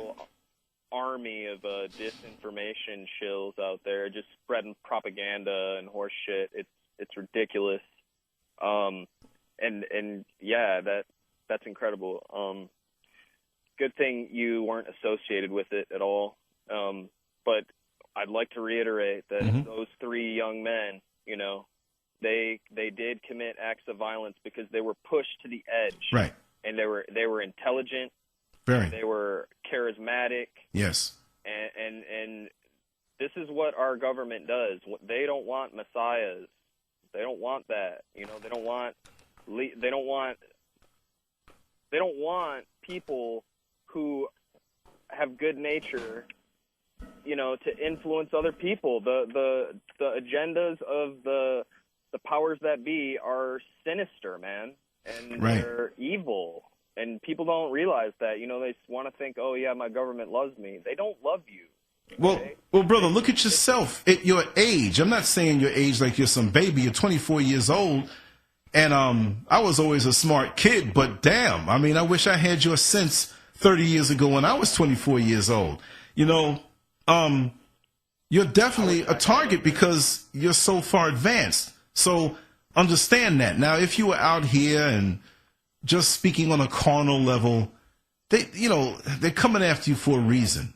Right. And you know the reason. Yeah. And that's the thing. They want to divert you. They want you to keep you guessing. And, you know, whatever. I was placed in this program, you know, it was exacted upon me for revenge, which is typical. And the Masons, they're very big on revenge. They don't have forgiveness. It's all about revenge, you know, ritualistic revenge. Right. Death. You know, which is just so sick, you know. But what was I gonna say? Yeah, if you are in this program, you know, and you know the reason why, and you can discern and you can navigate this horror, this evil that they put us in, they're doing it for a reason. You know?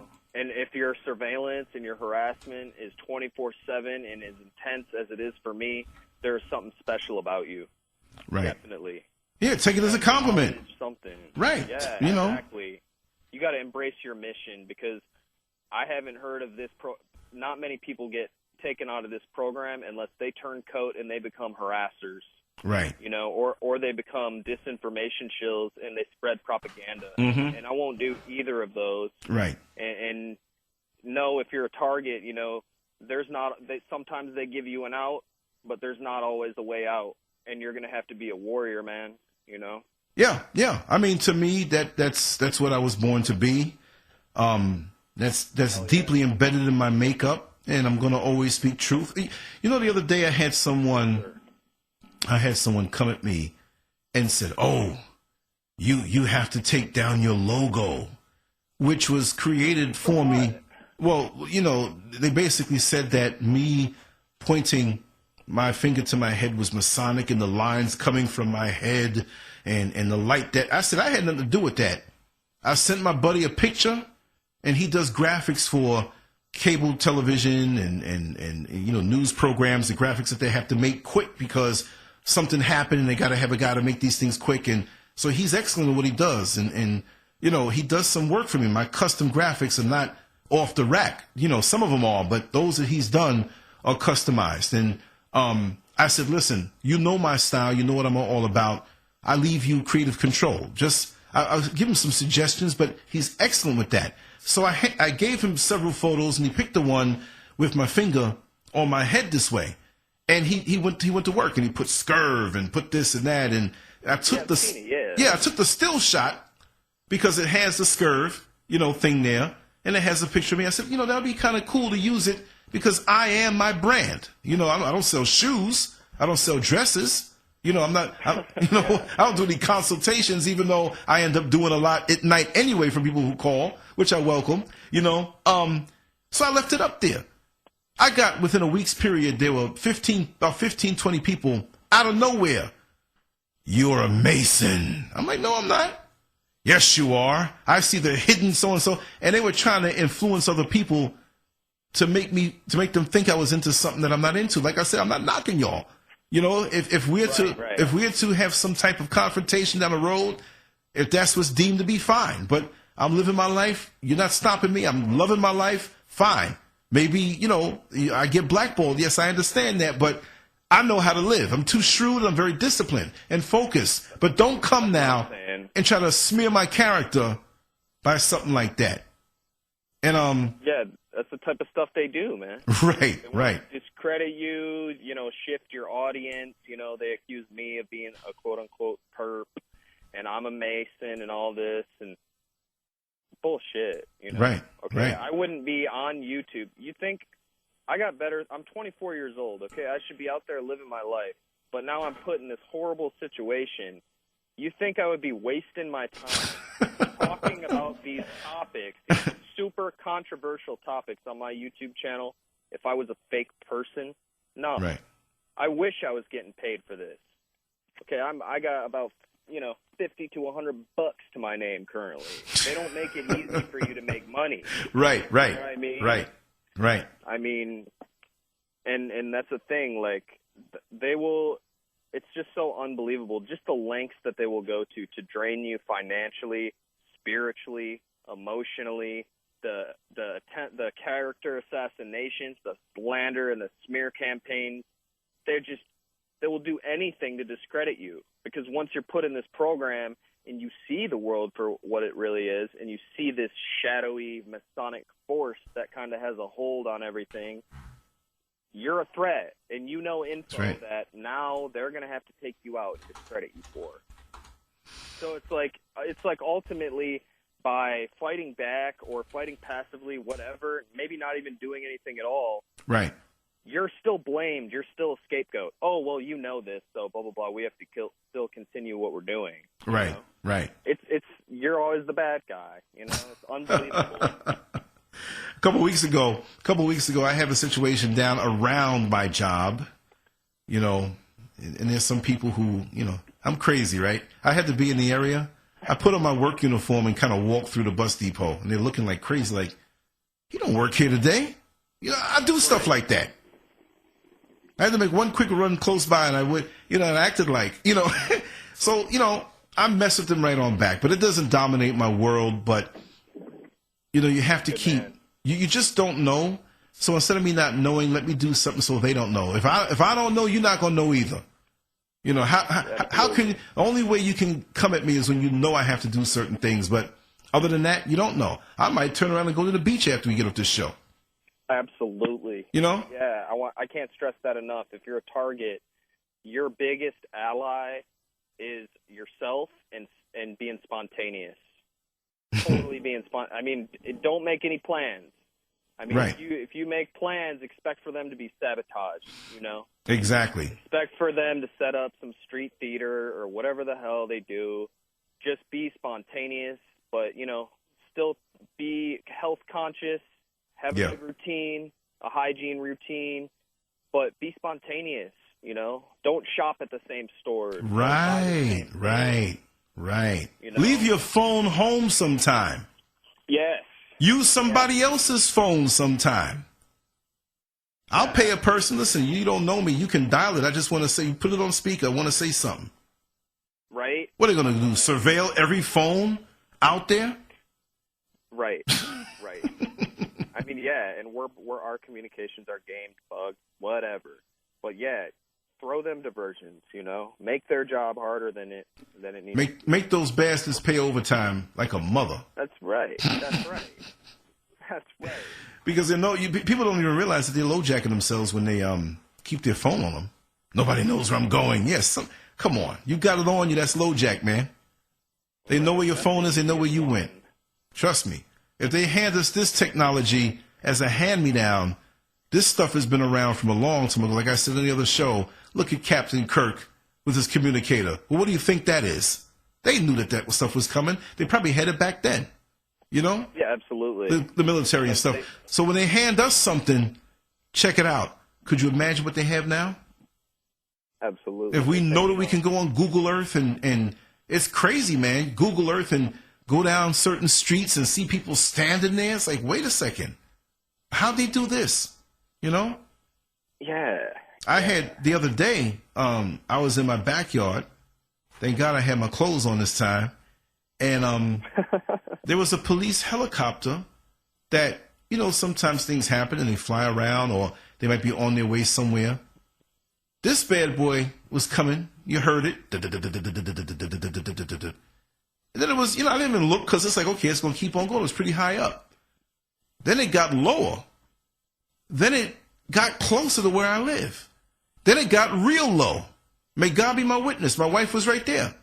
I got up because I don't like things being over me like that. So I got up and got to the sun porch. And I'm like, what's going on? This thing hovered over my house really low, where if I went outside, I could probably see the stuff in the corner of the eye of the person who was flying it.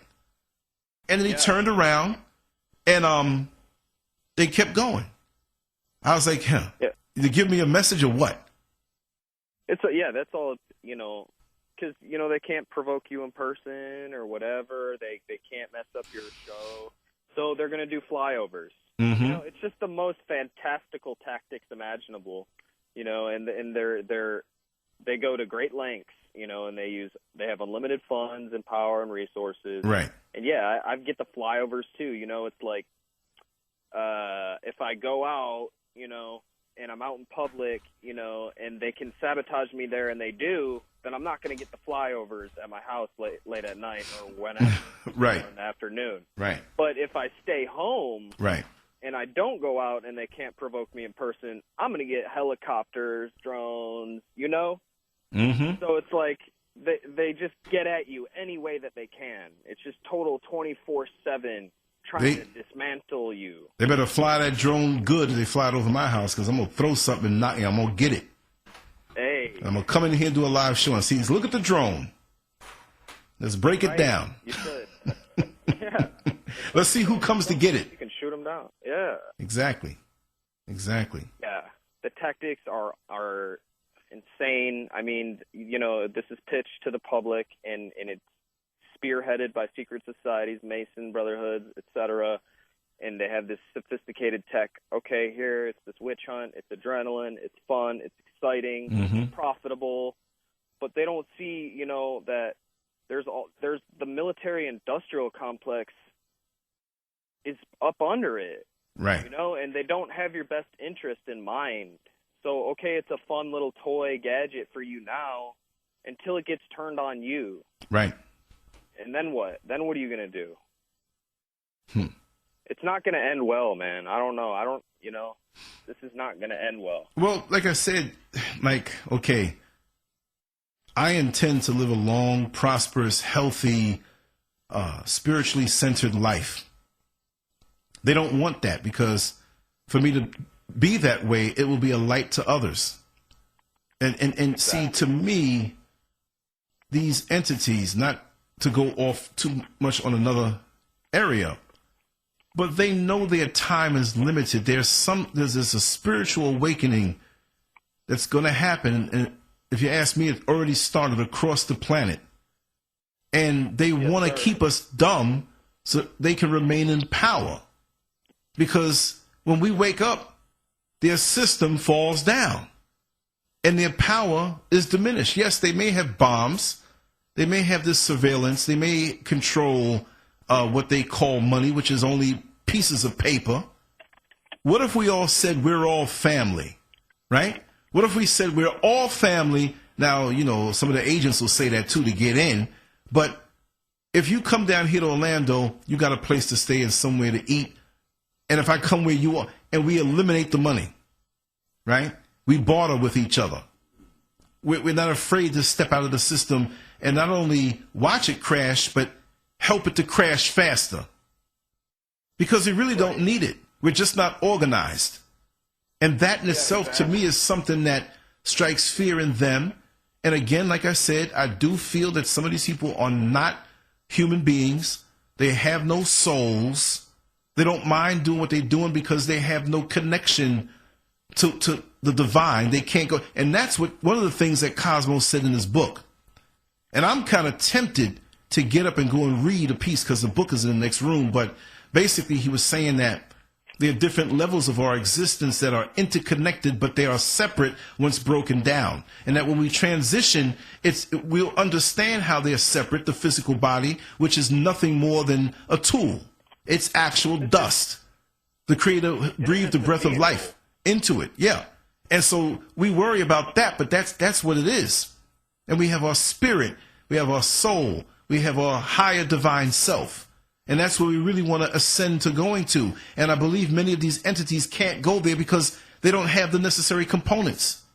And then why? Oh, you know what it is? Let's break it down on a not on a street level, but on a level that many can understand. These entities are like an inmate who has a life sentence hating on the person who is going to get released in 2 weeks. Oh, wow, that's a great analogy. They're not going anywhere. So no matter how much of a friend they were to you when you were in serving your time, now all of a sudden, wait a second. I'm going to be stuck here and you're getting out of here?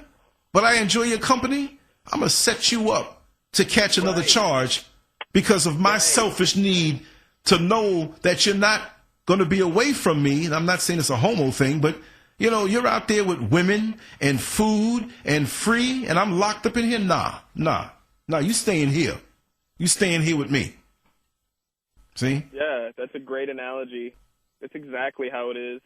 You know, okay, you're seeing the light. We're going to pull you back down. No, I don't think so. Right, you know? right.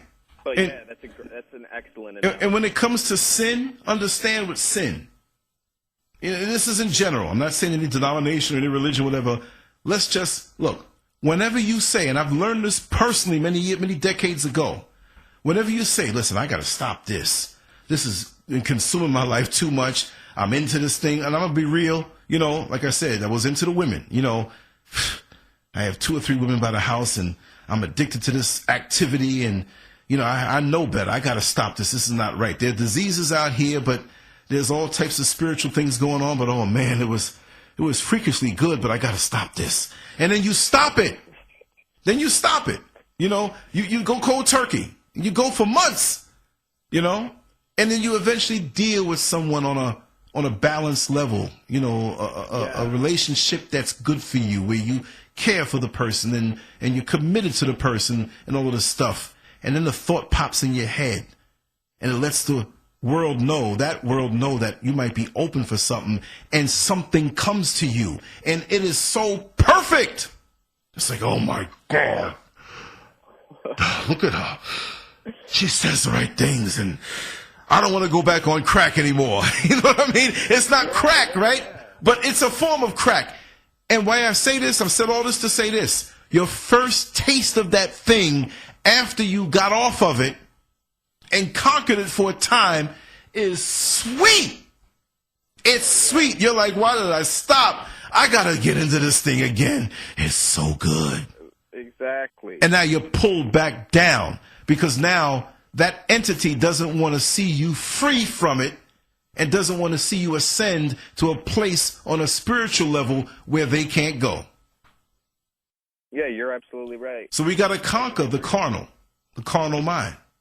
It's funny that you bring that up because when all this kind of came about, this targeting and whatnot, I had stopped a lot of destructive behaviors. You know what I mean? Yeah. And then it seemed to intensify when I stopped those destructive behaviors. Yeah. Which is kind of funny, you know, and I've heard that from other targets too, like, oh, they put down drugs, or, oh, they put down this or that, and then their targeting ramped up, you know? Mm-hmm. Or like, oh, they dove into alcoholism, and then their targeting calmed down. Right. It's like the evil is like, oh, okay, because you're on the road to destruction. So right. It's like, all right, we're just going to let you destruct. Right. Let me just say, Chris Lissa, Humane Life, he just mentioned, he said he had visions of end times, and I can tell you this, they fear Christians and Hebrews. Let me add on to that, brother. I'm not a person who can quote. I'm not a pastor, a real pastor. You know, they fear the real Christians or Hebrews or those who have, to me, that's a garment that falls off like a useless husk when you go to a higher level of spirituality, to me, right? But they fear those who are really and truly connected, right? And this is why those entities have infiltrated. Let's pick the church now, because we can pick any religion, but they've infiltrated the church so much that we don't know, even though people say, well, you know, Christ never said be a Christian. We understand that.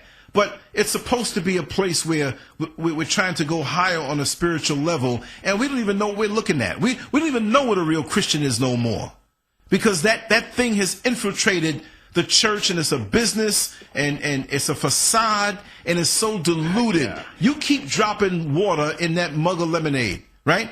You got a full thing of lemonade, and somebody came over and visited you, and you realize they drank it down to 25%. You think it's going to be just as sweet when you fill it back up with water and not put the sugar and lemon back inside there? And when you do, it's not going to be in the same proportions. So you're like, this don't taste like mama's lemonade, because it's not anymore. Right.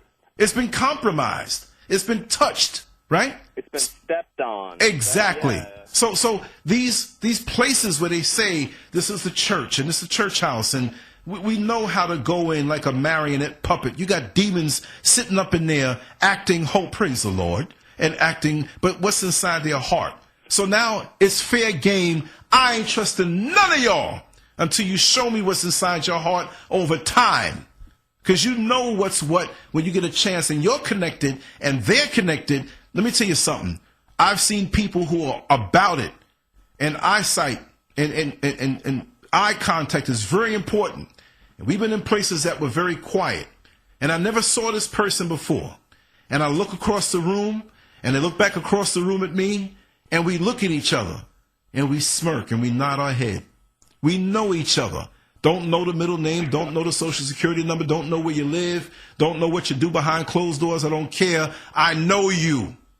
And it's a strong feeling. Not some, oh, I think you are this way because you have a Bible in your hand. No. But it's a knowing. Like the dog that looks at you that's stray, and he looks at you like, and the animals are more on a spiritual level than humans, and we're supposed to have a higher mind. Isn't that something? Yeah, I would agree. Yeah, it's just that oneness. You know, that's what it comes back to. We're part of yes. We're all part of it. That's right.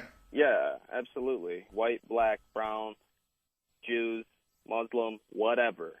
But we have to understand that. See? Yeah. And see, we still have to fight through those who keep it just there. You see what I mean? Because, you know, like for me as a black man in this country and in this world, you know, the stereotyping is there. The expectations of what is put out on a lower level is there. So I got to fight that. So even me fighting it, dealing with those who specifically do it to me, and the system that does it to me, I got to call it out. But you would be identified as Caucasian. So while I'm in the fight, it don't mean I'm fighting all white people. It's the ones who, and then we got the word we use in the black community called coons. And those are the ones who sell you out when you're on a righteous mission, right?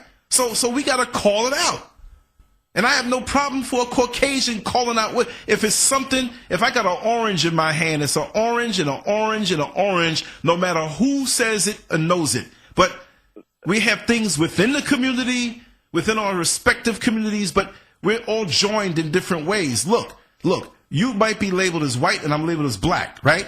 But to a woman, she sees us coming down the street, she might say, oh, they're two men. I got to be careful. They might clutch the bag harder when they see me. You know what I mean? But They got to be careful. Now, me and you might be enemies, but we go to we find ourselves in Japan.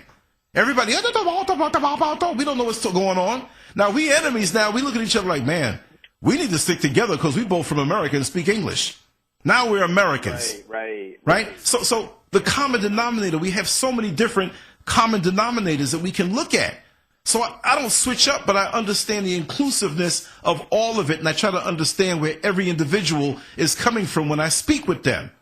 This is why when they hear different shows that I've done, it's like, I heard this one show, and I thought you were this. And I saw this one show, and I thought you were this. And then, and I'm not using the word to bash anybody in the LGBT community, but man, you had a show with faggots. What's up with you? You bisexual? No. We're on a level of maybe connecting as a human being. That's right. There's different ways of doing it. So this is why I know I can reach anybody. I'm not bragging. I'm just saying, I'm not looking at it just one way. So many of us wear an armor for just one war, that the next war comes, we're not equipped, we get beat down quick because we're not ready. That's right. I agree. And this program, it doesn't discriminate. It's black people, it's white people, it's Jews, it's Muslims. It doesn't matter who you are. You could be placed on this watch list and organized stalked. Right. Okay? This is not, nobody's exempt. Okay? Exactly. I mean, unless you're like daughter of the director of the CIA. Right. Then you're exempt. But you know what? A funny situation back in Camp Treetops back in 1974 or 75. I went to Camp Treetops in Lake Placid, New York. Long story, and I said it before. My father, had his own business. He rubbed elbows with affluent people. No, we weren't affluent, but they were. And they took to him and me, and I got a hookup where I got a chance to go to the summer camp where it was nothing but affluent people, right? So there was this one guy who I always had a problem with. I'm 11, 12 years old. Like I said, I went in the summer of 74. In the summer, it was up near Canada. It was a great experience, right? But also I had some experiences there that weren't too good, right? That there's this one guy who always had an issue with me. And one day I was brushing my teeth in the area where, we were brushing our teeth in because we had certain lean-tos and tents. And this was a really nice place, over so much acreage. We had designated restroom areas where we'd get ready and shower and brush our teeth. I'm brushing my teeth. There's a couple of sinks around me. This dude walks up. There's a white dude, but it wasn't a color thing really, but I knew it was something more to it, right? He walks up to me and shoves me out the way, and the toothbrush jams up in my mouth, and it hurt me, man. And I'm like, and he moves me out because he ran and did it. I was a small kid, but I was strong, right? Always, but I was never a bully. So he did that. He had glasses on. I'll never forget it, right? So I walked over to him. I didn't punch him in the head, but I took my hand, I ran up on him, took my hand and shoved his head. So people who didn't catch it thought I punched him. So he really wasn't holding his head, but he fell down to the ground. And then I balled up my fist and I'm like, I don't care who you are, you're not going to do that to me. Something to that effect. You know who it was? It was Michael Rockefeller. So I was doomed from the Illuminati from 11 years old. They had it out for you. But you know what? That was a signature moment. Oh, that's incredible. Yeah, I mean, I didn't even know. The other kids were like, "Oh, do you know that's Nelson Rockefeller? I think it's Nelson Rockefeller's grandson or son. I don't know, but son or grandson. I hear he passed away, and I heard that. From what I heard on some of the things, I never really followed up all the way, but he eventually came out as a gay man, and that's not why I knocked him down. He shoved into me. Maybe he didn't like the black alpha male that was standing next to him, right? But the thing is that. I think that they said that Nelson Rockefeller kind of like put a hit on him and because he was embarrassed that he was gay. Like, you're not supposed to be that. You're not going to be in this thing. And that's what I heard. But life is so interesting, man. Life is so interesting. That's interesting. That's a milestone for sure right there. Yeah. It was just a brief encounter. I mean, he knew who he was, but he probably didn't absorb the magnitude of what he was connected to. Right. And I damn sure didn't. But I said, oh, Rockefeller, isn't that because he was the governor of New York State at the time, right? Right.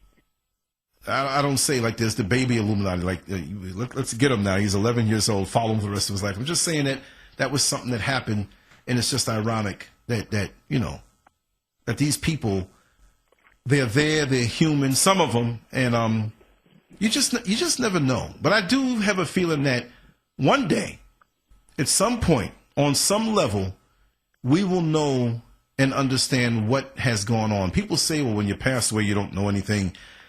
I don't believe that. I don't believe that we have such a loving creator to make us in this perfect world that, yes, the world is perfect. Man jacked it up, right? That's right. Man put his hand all in it and messed it up and everything like that. But when you look at how the systems go, the seasons, our systems in our body in such a small place, circulatory, respiratory, you know, all these different systems working, skeletal system, digestive system, brilliant. The seasons, we're on such a planet that is 75% water, and it's moving through space at a fast rate. And if you look at how years and years go by, aside from hurricanes and stuff, that shore by the beach is right there, and the beach house is just a few feet away from it. And for the most part, all of those countless thousands of miles of water and going down into the earth, unless it's a tsunami, nothing really bothered that house. So it's precision, man. You know? Yeah, I agree. So I don't believe that one who created all of that on this one little speck of dust, so perfect, in this broad universe, is going to make someone that we love and we're attached to and take it away where you'll never know and this. No, I don't believe that. I believe there's stuff we have to do to keep ourselves right. You know, living right. Absolutely. And submit to what the Creator wants. But I do believe that, not on this level, but on some level there'll be a reunion and reconnection if we do what's right righteously. And I'm going to roll with that. You know, I don't think my God wants me to have fear like that. Yeah, fear the consequences of the stuff that you're not supposed to do, but you brought that on yourself. But not when you do right and some other boogeyman is trying to scare you. No. That's no. right. If you're right with God, you have nothing to fear. Absolutely. And that's what we got right now. You know, it's like, okay, you're put in this program for whatever reason, whistleblower, political dissident, social dissident, corporate whistleblower, whatever. Revenge, oh, you did something wrong. But you continue to do good, and these people, they don't stop. They have to follow this narrative that you're this horrible person, and they're constantly just conjuring up, you know, whatever they can find. And targets, you know, be careful. Continue to be a good person. Most of you are good people, but know that they're going to use your good manners against you. Right. Ultimately. Right. But don't change who you are, because the goal is to, you know, yes. It's kind of a theory like, okay, you know, what happens when you put a good dog in a cage and you beat it? It becomes a mean dog. Right. You know, and that's kind of the goal here. You know, it's just total psychological destruction, altering of your personality. Don't lose sight of your faith. Whatever it is that you enjoy and you're passionate about, don't lose sight of that. Ever. You know, because that's what they want. And when they have that and they've altered you, you might not get it back, you know? Right. And that's the thing. They won't stop at nothing. And that goes with so many other things, too. You never, like if you go through a bad relationship and it's over, we can be bitter as human beings sometime, but for the most part, you don't want that relationship to have a victory over you, to change who you are, mess you up, to ultimately not get along with that person who's next, who really might be the one really intended for you. You see? So you got to protect yourself at all times and let people earn their way into your trust. You know, so many of us let people just in, like, come on in, and I love you, and they force something. No, let it happen naturally. That mighty oak tree that you see at one point was something so small and so weak that you could have stepped on it and killed it and not even known it, you know? So cultivate that thing over time. That's the way I feel. I agree with you 100%. And if you're a target, even be more careful, you know? Yeah. Obviously, because of what we discussed earlier, the sabotage, the honeypots, all that. Keep your wits about you. But also, don't be afraid to have people, you know, kind of prove their loyalty to you, because you deserve it, dude. And if you're going through this, I know you've been sabotaged, terrorized, abused, tortured, and you deserve it. You deserve that proof. Yeah. You know? Yeah. And the real right people in your life, they're going to show you who they are. Right. They will. That's right. And they're willing to do so. You know, people who, like I said, if I walked up to you in the street like a shyster, right? Looking like a shyster, right? Appearing like one. Say, hey, James, hey, look at this. I got some gold for you, man. It's real cheap, man. I got a necklace here that's worth $1,000. I'll sell it to you for $1. Now, that doesn't sound too right. But you know what? If you're going to try me and say, okay, it's worth $1,000, you're going to sell it to me for $1, let's go on down here to the pawn shop and have this validated. Let's see if it's really worth that. And if I come out and say, well, you know, come on, man, you can trust me. I wouldn't do this to you. You can trust me. Nah. You know, if I'm selling you that gold for that price and it's worth that, I'm like, listen, before you even open your mouth, I'm selling this to you for this price. Let's go down and validate it. Now the only way is if the guy in the pawn shop is in on it with me, right? So you might want to pick the pawn shop. But other than that, that's right. I have no problem with opening up and letting you know that if I'm sincere in my intentions to you, I'm going to let you know, and you will see it. I don't have to keep pushing it. And I don't mind you to continually check up on me. Just because you went to the doctor, a non-Illuminati government doctor, and he told you 5 years you were in perfect health, it doesn't mean that that's it forever. You got to keep checking up on your health and doing things to maintain your health. So now you go back and you caught something early because you kept checking. Well, in our friendships and our business relationships and our connections, you got to check things. And if they're righteous, they don't mind. And you'll talk things out if you have a feeling. It's like, listen, man, you were kind of pissed when I said this to the other person. Did that bother you any kind of way? Right? If they're a real friend, they say, yeah, you know, it kind of did, man. You know, and I'm going to tell you how so. If they, oh, no, it didn't bother me. It's something festering up. And at a crucial point in your life, they may be in a trusted position and now sabotage you because they allowed their toxic feelings to grow. So a person like that, I got no problem with, I'm sorry for the profanity, I got no problem with cutting their ass off. I see it in you. You're not saying it, and I see you. You won't hear from me no more.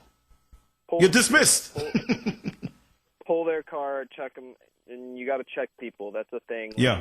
It's like people are just playing dirty little tricks on you left and right. That's right. You're in this world, you know.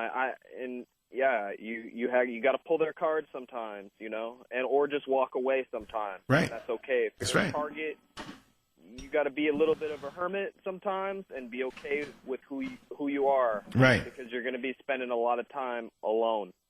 Yeah, I love it, though. I love it. I mean, if you can't. Yeah, I do. Because it makes me a better person when I'm in front of people and around people, because I can only run my mouth this way because I spend time alone and reading and absorbing and in deep thought. There's no script. I don't have papers. You look at any one of my shows, it's not like, well, this is what we're going to speak about today. And number one, I don't have no teleprompter here. It's just shoot from the hip. You know what I mean? Yeah, dude. You don't know what we'll be talking about. I'll tell you one thing. This week when they send the honeypots to me, I'm going to take pictures of them and share them. Yeah, get it. For real. I was going to say, yeah, whatever, be cool with being by yourself sometimes. And like I said, that's okay, you know. And sometimes it's even better, especially if your environment is a little sick. And it's like mine, where basically everyone around you is involved. Mm-hmm. But also, you know, like you were saying, how you learn about yourself, but you know, this program is horrendous, it's evil, it's atrocious. But before this program, I was on a highway to hell. I'll tell you that flat out. I was not living right. Mm-hmm. Right? And I was playing around in a realm that I should have never been playing around in. And now, I mean, I experience horrible, dehumanizing acts of terrorism and vandalism, slander, burglary, drugging, you name it. Right. Horrible things have been done to me since I've been placed in this program.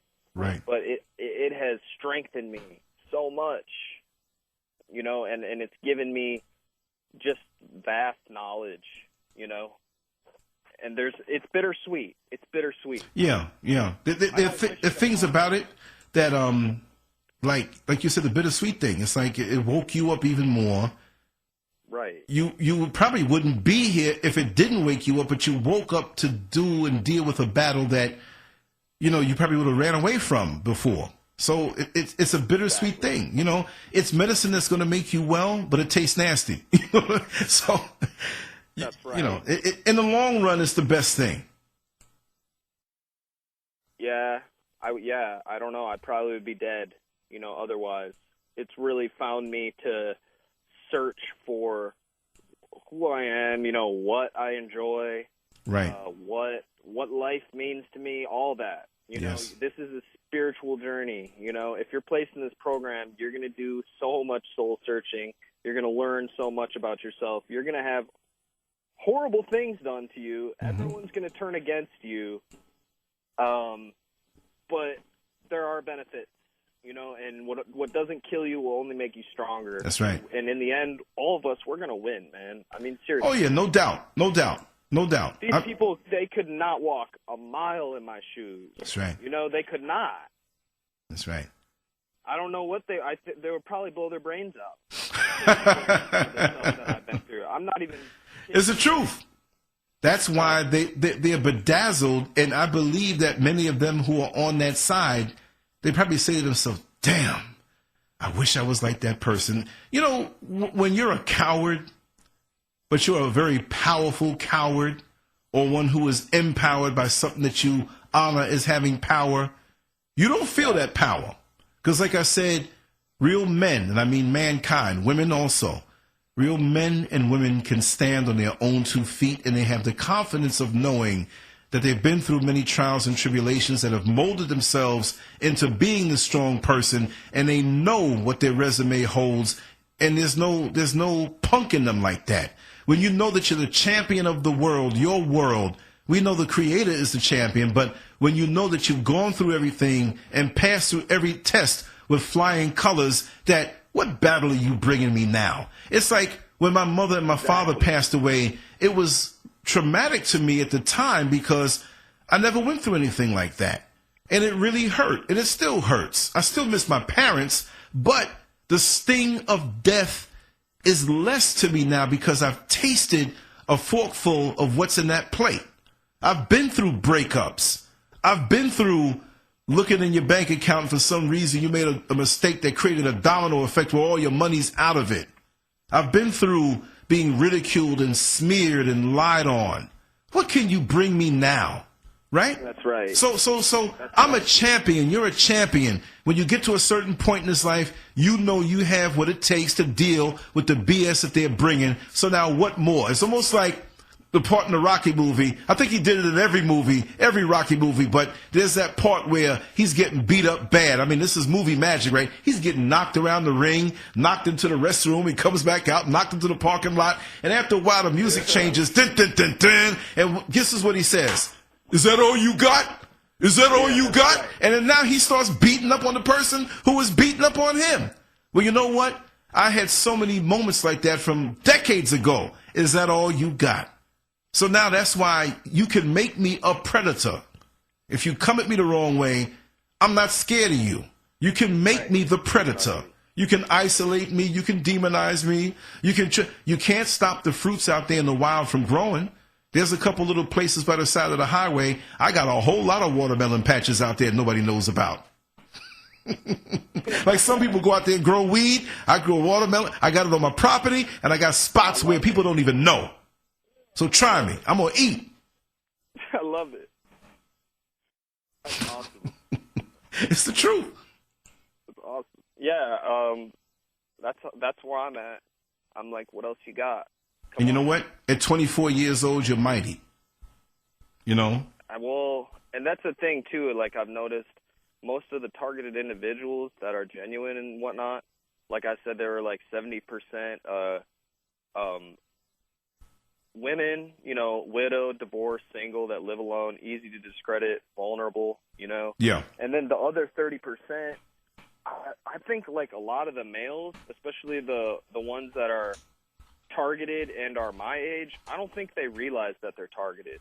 Or I think that they might have so much pride that they would never disclose this to anyone because it's like, oh, like I'm being bullied, I'm being psychologically tortured. They don't see the larger scope, the larger scale. No, they don't. They don't. And it's like this attitude like, oh, nobody's touching you. Oh, nobody's, well, you don't understand. You know, this is torture. It's no-touch torture. And a lot of the guys that are probably young in the program, they either don't realize they're targeted or they won't speak on it because it's so embarrassing to them, or they're frightened or whatever. But I haven't met many young men that are in the program. You know, it seems to be older people. I must have really pissed somebody off. and like I said, it's not always. There's a point. It's like this: we're in the physical body. We have our soul. We have our spirit. But there's a point where the spirit has to connect to the physical, unless we'd float on off. You know what I mean? You know, so there's a point where all of this does connect to the spiritual. The word spiritual doesn't always mean something good. It just means that plane. So you have good and bad in that plane. So to me, like I said, it's something that's here, but it's connected to something else that we, for the most part, with the human eye, can't see. Oh, but we have an eye inside of us. And I call it the third eye. It's cool to say it that way. It doesn't mean I'm into any strange religion. Christians will call it the Holy Spirit. You know, some people will say the gift of discernment, you know, whatever it is, that gut feeling, whatever it is. But you got to learn how to hone that. You got to learn how to cultivate that. Because when everything else is stripped away and that's all you have, that's what's going to keep you alive. That sense of connectedness.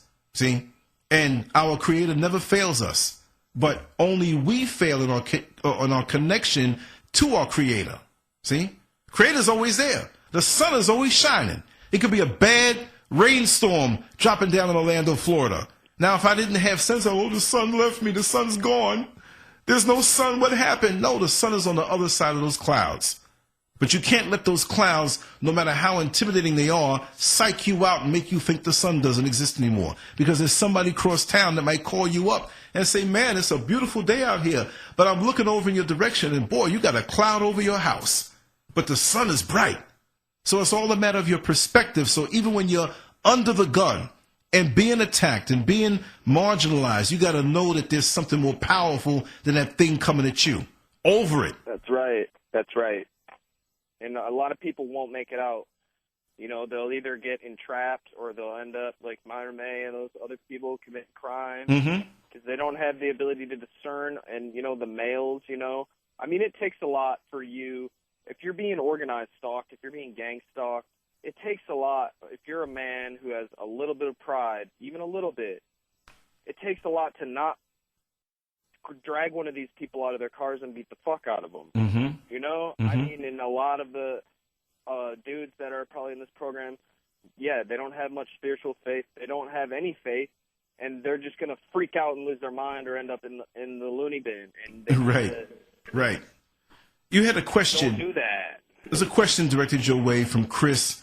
He wanted to know, and I cut the AC off so it doesn't blow down and make extra sound on the microphone because this microphone is very sensitive. But that's why you see me sweating like a hog. I'm over here. I'm about to go cut that AC on and see if I can, you know, but he wanted to know if you are RH negative in your blood type. Because I am not. There's a lot of disinformation out there that you're being gang stalked because you're a human James, hybrid. I want you to continue talking. I'm going to step out, get something to drink, and put this AC back up because there are no windows in this room. Yeah, that's cool. But keep talking. I'm going to step away for maybe like 2 minutes. All right, cool. Okay, keep talking. Yeah, I was going to say there's a lot of disinformation out there that, you know, oh, we're a part of God's elect. We're one of the 144,000, you know, Jesus Christ. No, that's absolute disinfo. You're not being gang stalked because you're RH negative. You're not being gang stalked because you're God's child. This basically what happened was at some point or another, you crossed a secret society member or someone with Masonic connections. From my experience and all of the extensive research that I've done on this topic the past 11 months, it has conquered my life because it is my life. And I think I'm able to make that statement. because I'm O positive. And there's tons of other people that are O positive that are being targeted, gang stalked, organized, stalked, and harassed in the community. It has nothing to do with your blood type. Sure, maybe they randomly targeted somebody who was Rh negative, who didn't do anything at all, to divert. So then they'll go spread that disinfo. There's so many diversions, but ultimately, you crossed somebody in a secret society and you got placed on a watch list. And that's it. Or you cross somebody who had government connections or connections with law enforcement, and they decided that you were expendable, and now they're going to put you in Pokemon Go, basically, and let everyone in the community have at you. Right. But the Rh negative thing, yeah, that's complete disinformation. Is there something to Rh negative blood? Sure. I think it's interesting, but no one is being gang stalked because they're Rh negative, And this is going to get many comments, a lot of the things that we shared, especially with the things that you've shared. And this is what's going to help for us to continue talking. And, all right. It was crazy because, no, I'm not stopping you. You're going to continue talking. I'm just saying ahead of time, I know that there are going to be folks in the comments section when this goes up as a video. He's wrong. He's this, he's that, or he's right, or whatever. You're going to get that. And you're going to get the agents coming at you that have no profile or picture on their YouTube page and no subscribers or no activity whatsoever. That's how you see that it works, because I get a lot of honeypots every day trying to friend me half naked. The profile pictures, I'm like, my God, do you have any clothes on? Is that dental floss that you're wearing? You know what I mean? Is that a skirt or a shirt? And yep. They really want to kind of get in and see your activity, which, sometimes you block things. I don't trust any of the social media anyway. I do it because of what I do, for distribution purposes and to speak with the people that I know are near and dear. And, I kind of categorize. I know, what's what, and when you target that way. Yeah. And there's no privacy. There is no privacy. Yeah. Please stop thinking there's privacy, y'all. Yeah, there ain't no privacy. That's gone. That's been gone. That's been gone. We're all porn to somebody. That's what I'm saying. That's kind of sick to think about, And I don't mean just in a sexual way, but right. Fear porn, all that. And yeah.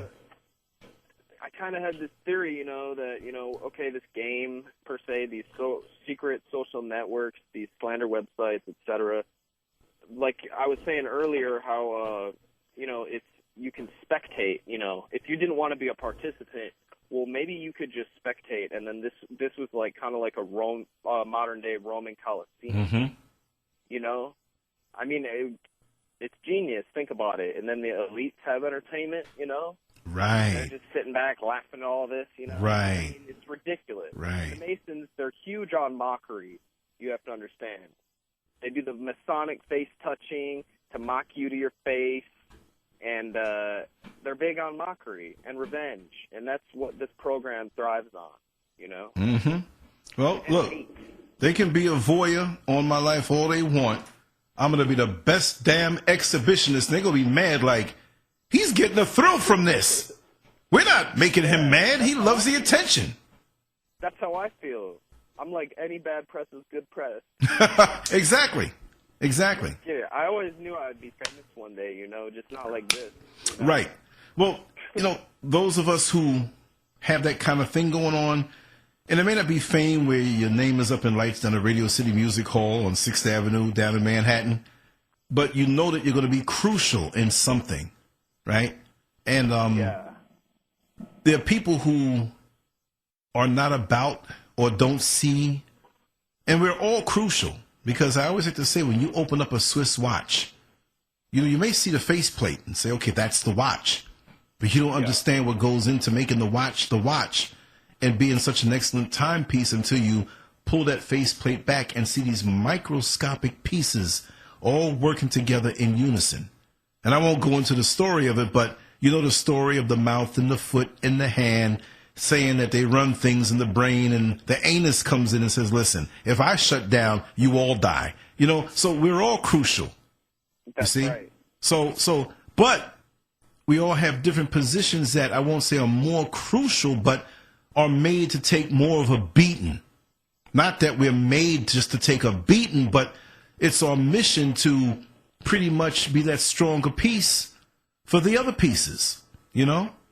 I agree. Yeah, we're scapegoats, you know? Yeah. We're scapegoats, you know, and in this false flag world that we live in, you know, with all these false terrorist flags and all this bullshit, it just makes sense, you know, and we're the scapegoats for society's problems, you know. People, you know, they can log on, they can spectate, they can participate, and they can just project all of their fear and their hate and their anger onto us. Right. You know, with this harassing and look at our faults and then just blame and shame, and it's just so hate-driven, but it makes sense in a way. And, you know, I think this is what society has been dreaming of, you know, ultimately, this ultimate pastime now that it's become. But, yeah, we as targets, we have to be strong and expose this. And if you're a target, I encourage you to get on YouTube and make a testimonial. Explain your story, your experience with gang stalking, the tactics that they use upon you. You know, be strong. Tell your story and really voice it and put it on YouTube if you have the courage. Right. Because the more people that come forward with this, it's only going to be a matter of time before they shut this game down or just right on everybody else. Well, I mean, look at it. We're so used to it. What if we woke up one day and there's no YouTube, right? Before, it used to be where we had to get on a television program, hint, hint, right? Back in the day, and whatever they put out is what we saw. Now I can look at Muhammad Ali fights. Now I can look at Robert De Niro gang Italian movies, mafia stuff. I can look at this. I can learn how to paint a little better. I can, anything I want, we go to it. So we're so intoxicated. It's good on one level, but we've submitted to that, right? So, you know, who would have thought that we have this, but it's not for us to, we've lost ourselves. We lost the connectedness to ourselves. So anything you share on YouTube, I would suggest that download it and keep it to your hard drive. Whatever you see online that's beneficial to you, download it and keep it to your hard drive. Multiple hard drives. External hard drive, different computers, different things. Because once the internet is shut down, if you didn't really memorize this stuff and internalize this stuff and study this stuff, then you're screwed because it's there for you. But agree. Yeah, and there's always that something to distract you. When you're really into something and you see the trajectory or you see okay, if I'm looking at something on baseball, I'm going to see a couple baseball videos on the side, but then why am I seeing a twerk video there too? You know what I mean? Like something so out of place, like I'm going to click on that and get lost on what I was originally doing. It's easy to lose your focus, even with this stuff. And I'm going to wrap it up soon, not because I want to cut it, but I do have something to do another 10, 15 minutes, and we're going to be back again whenever you're ready, brother. You know how I do, right? But absolutely, it's just so funny to me. It's just so strange that they've given us so much that we don't have to lick a stamp no more, right? This is great.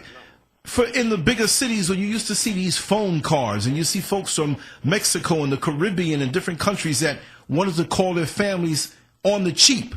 And they say, oh, I'm going to get that $20 phone card. I'm going to get this $40 or $50 phone card. And if I had to make a call long distance and wanted to get a phone card, I'd always find that Jamaican lady, listen, which one is the best? And she knew, well, that one will cut off on you, this one. But now that industry is destroyed and we're given email. We know that hurt the post office. Look how they reduced hours and manpower. They're giving us YouTube. We don't have to go down to a TV studio anymore. I can have a studio in my own bed. One of my bedrooms is a studio. But then there's a flip side to that. Because when they pull it away and we don't know, wait a second, how do I find James? I have his phone number, but the internet is down, YouTube is down, Facebook is down, and my smartphone doesn't work. I can cut it on, but everything has been stripped out of it. We've been leaning on it too much. Like that drunk that leans on you at the bar and you're tired of holding up his weight and you move out of the way real quick. Guess what? He falls. Bust his head open and then you can take the wallet out of his pocket. So that's what they're doing to us. They're getting us dependent more and more, more and more. We driving down the street now, not looking to see if the light is green or red. Head-on collision. Yeah, exactly. And that would be my message to, Gangstalkers participants. Imagine what happens when this ultimate pastime, this power, is taken from you and is actually turned against you. Mm-hmm. Imagine. Mm-hmm. It's not going to end well. All your selfies will come back to haunt you. That's right. Can't hide your face. Right. Like Teddy Pendergrass said, you can't hide from yourself. All those selfies you got. I'm doomed that way, so I accept that. I'll take it like a man. I'm still going to run my mouth, but all those selfies you took, everybody knows who your friends are. Your friends list. Every text you've ever sent, every nude photo you've ever sent, Mm-hmm. every call you've ever made, everything you've ever said on the phone, that is stored in NSA databases. And even if you take them naked pictures out your phone, they still got them. Oh, hell yeah. And they got them just, all right, well, when we turn on this guy, here's what we got to do, this, this, and this. They got algorithms, supercomputers that are capable of hundreds of thousands of calculations per second. Like the most advanced technology, I mean, and it's being used right now. Evil. Yeah. And right now, even. And it's being used for evil, and it's sick, period. It needs to end. Targeting must end. These programs have to end. Something's got to give.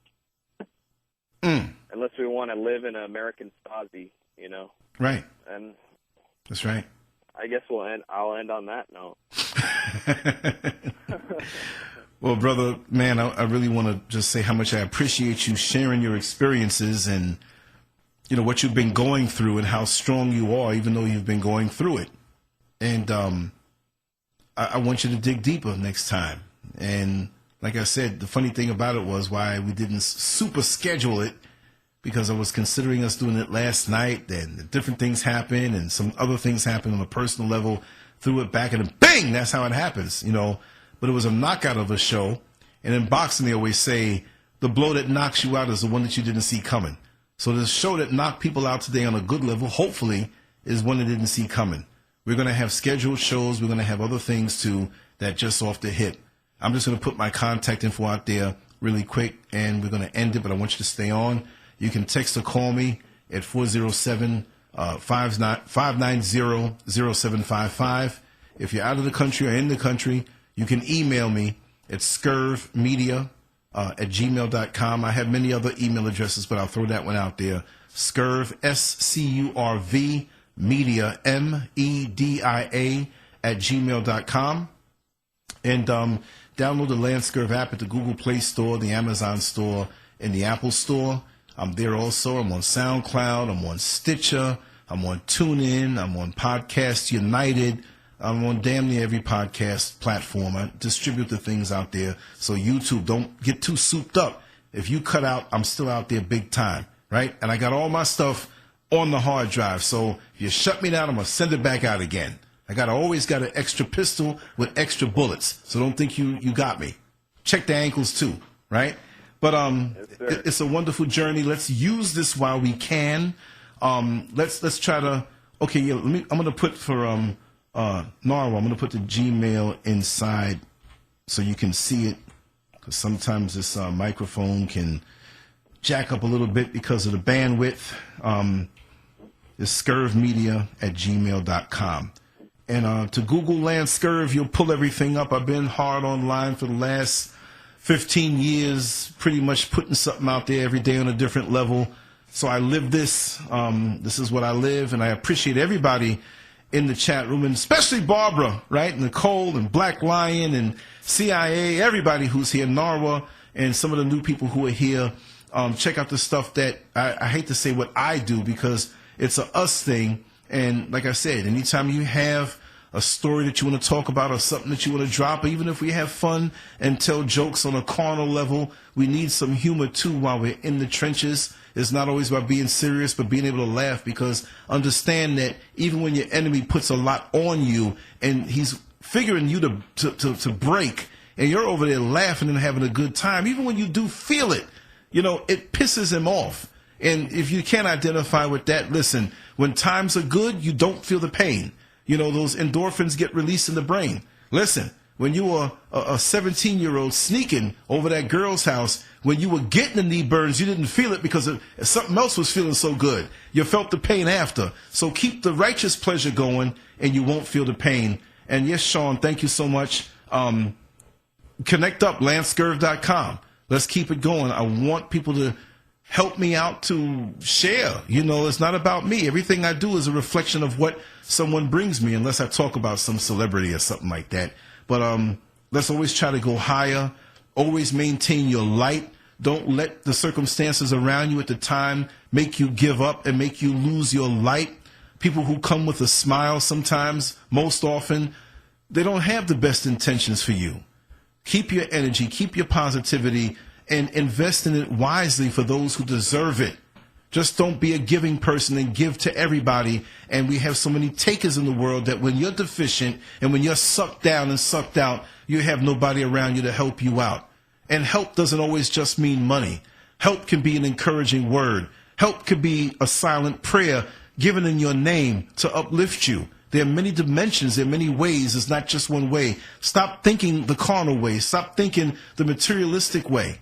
There's a lot of ways we can relate. The animal kingdom is in perfect order. When that animal lower on the food chain slips in his connection, he gets eaten up. But other than that, he's having a beautiful day. Doesn't have to punch a clock. There's fruit, there's bugs, there's locusts and lizards and stuff to eat. The cats that live in the wild around my neighborhood, I got a lake across the street, woods. The cats are fat. Their food is running around. Lizards and locusts and things that they eat, they're not worried about a thing. They're looking at me like, fool, you going to punch a clock? I'm going to go in your backyard and sleep while you're at work. So we got to be more like that, connected to each other. Anyway, brother, thank you so much. I thank everybody so much. I want to say that 2 weeks from now, or actually 13 days, I'm going to have a live stream of the Sergey Kovalov Andre Ward fight.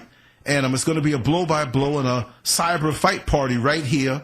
I'm looking for some eye candy to sit next to me to titillate the eyes and stimulate the testosterone, but it won't be anything indecent. But if not, I'll be here, and we're going to have a ball. If you're not a boxing fan, after that night, you will be a boxing fan, because you'll understand there's much more to it other than just the fist being thrown. But I'll make that link tonight, and we're going to have a good time. And Chris and the other young man and whoever else, reach out to me, and we'll have some more shows, and maybe we'll have a group show on Gangstalking. We'll do it all kind of ways. You know what I mean? So, hey, I got the place here, y'all. Come on. Fill it up and let's party. Let's share it and share the link. Share these links and subscribe, and understand that there's so much to talk about on an organic level, and stop depending on a CNN, headline news, Fox News. All them things are made to make you think a certain way. If you know somebody in a different country or a different state or a different city, reach out to them personally. Ask them, how is it really out there? Many of us think of the Middle East like there's always bombs going off out there. They're always getting killed and all this and that. Well, how do you think they feel when they look and see the plight of people over here getting knocked off and killed? They got Chicago over there like, oh my God, they're just shooting up and they're crazy. But Orlando really statistically is worse, right? So don't let these so-called mainstream media platforms mold your thinking and make you not enjoy the wonderful life that the Creator gave you. You see what I mean? Don't fall for that trick. But also keep your weapon on your hip. You never know. But your weapon is your mind and your ability to navigate around the minefields of things seen and unseen in this world. So a weapon won't stop a demon from whispering something into your ear, make you go crazy and you jump off the cliff and kill yourself, right? Anyway, I'm rambling. Let me go. Brother, thank you so much. I'll probably give you a little short call tonight. So, man, you did well. And thank you so much, man. I learned a lot from you today. Yo, thanks for having me, and thank you so much for giving me a platform to expose this. Thank you so much. We're going to sign off. and we'll share everything. People hit me up. I'll share your information. I'm going to make a new page. We can share information, website, social media, and all that stuff too. And keep your head up, be strong, and understand that in the end, we're going to be the winner. Living or dead, we're going to be the winner. Take care, everybody. Bye-bye. The mainstream media, littered with propaganda. A dark, endless sea void of truth. But miraculously, a light shines through. Exposing the frauds for who they are. Every time he creates. Introducing the boldest man on the net, LanceScurv. Make sure to check out the boldest blog at LanceScurv.com and follow Scurv on Twitter, Facebook, and YouTube under LanceScurv.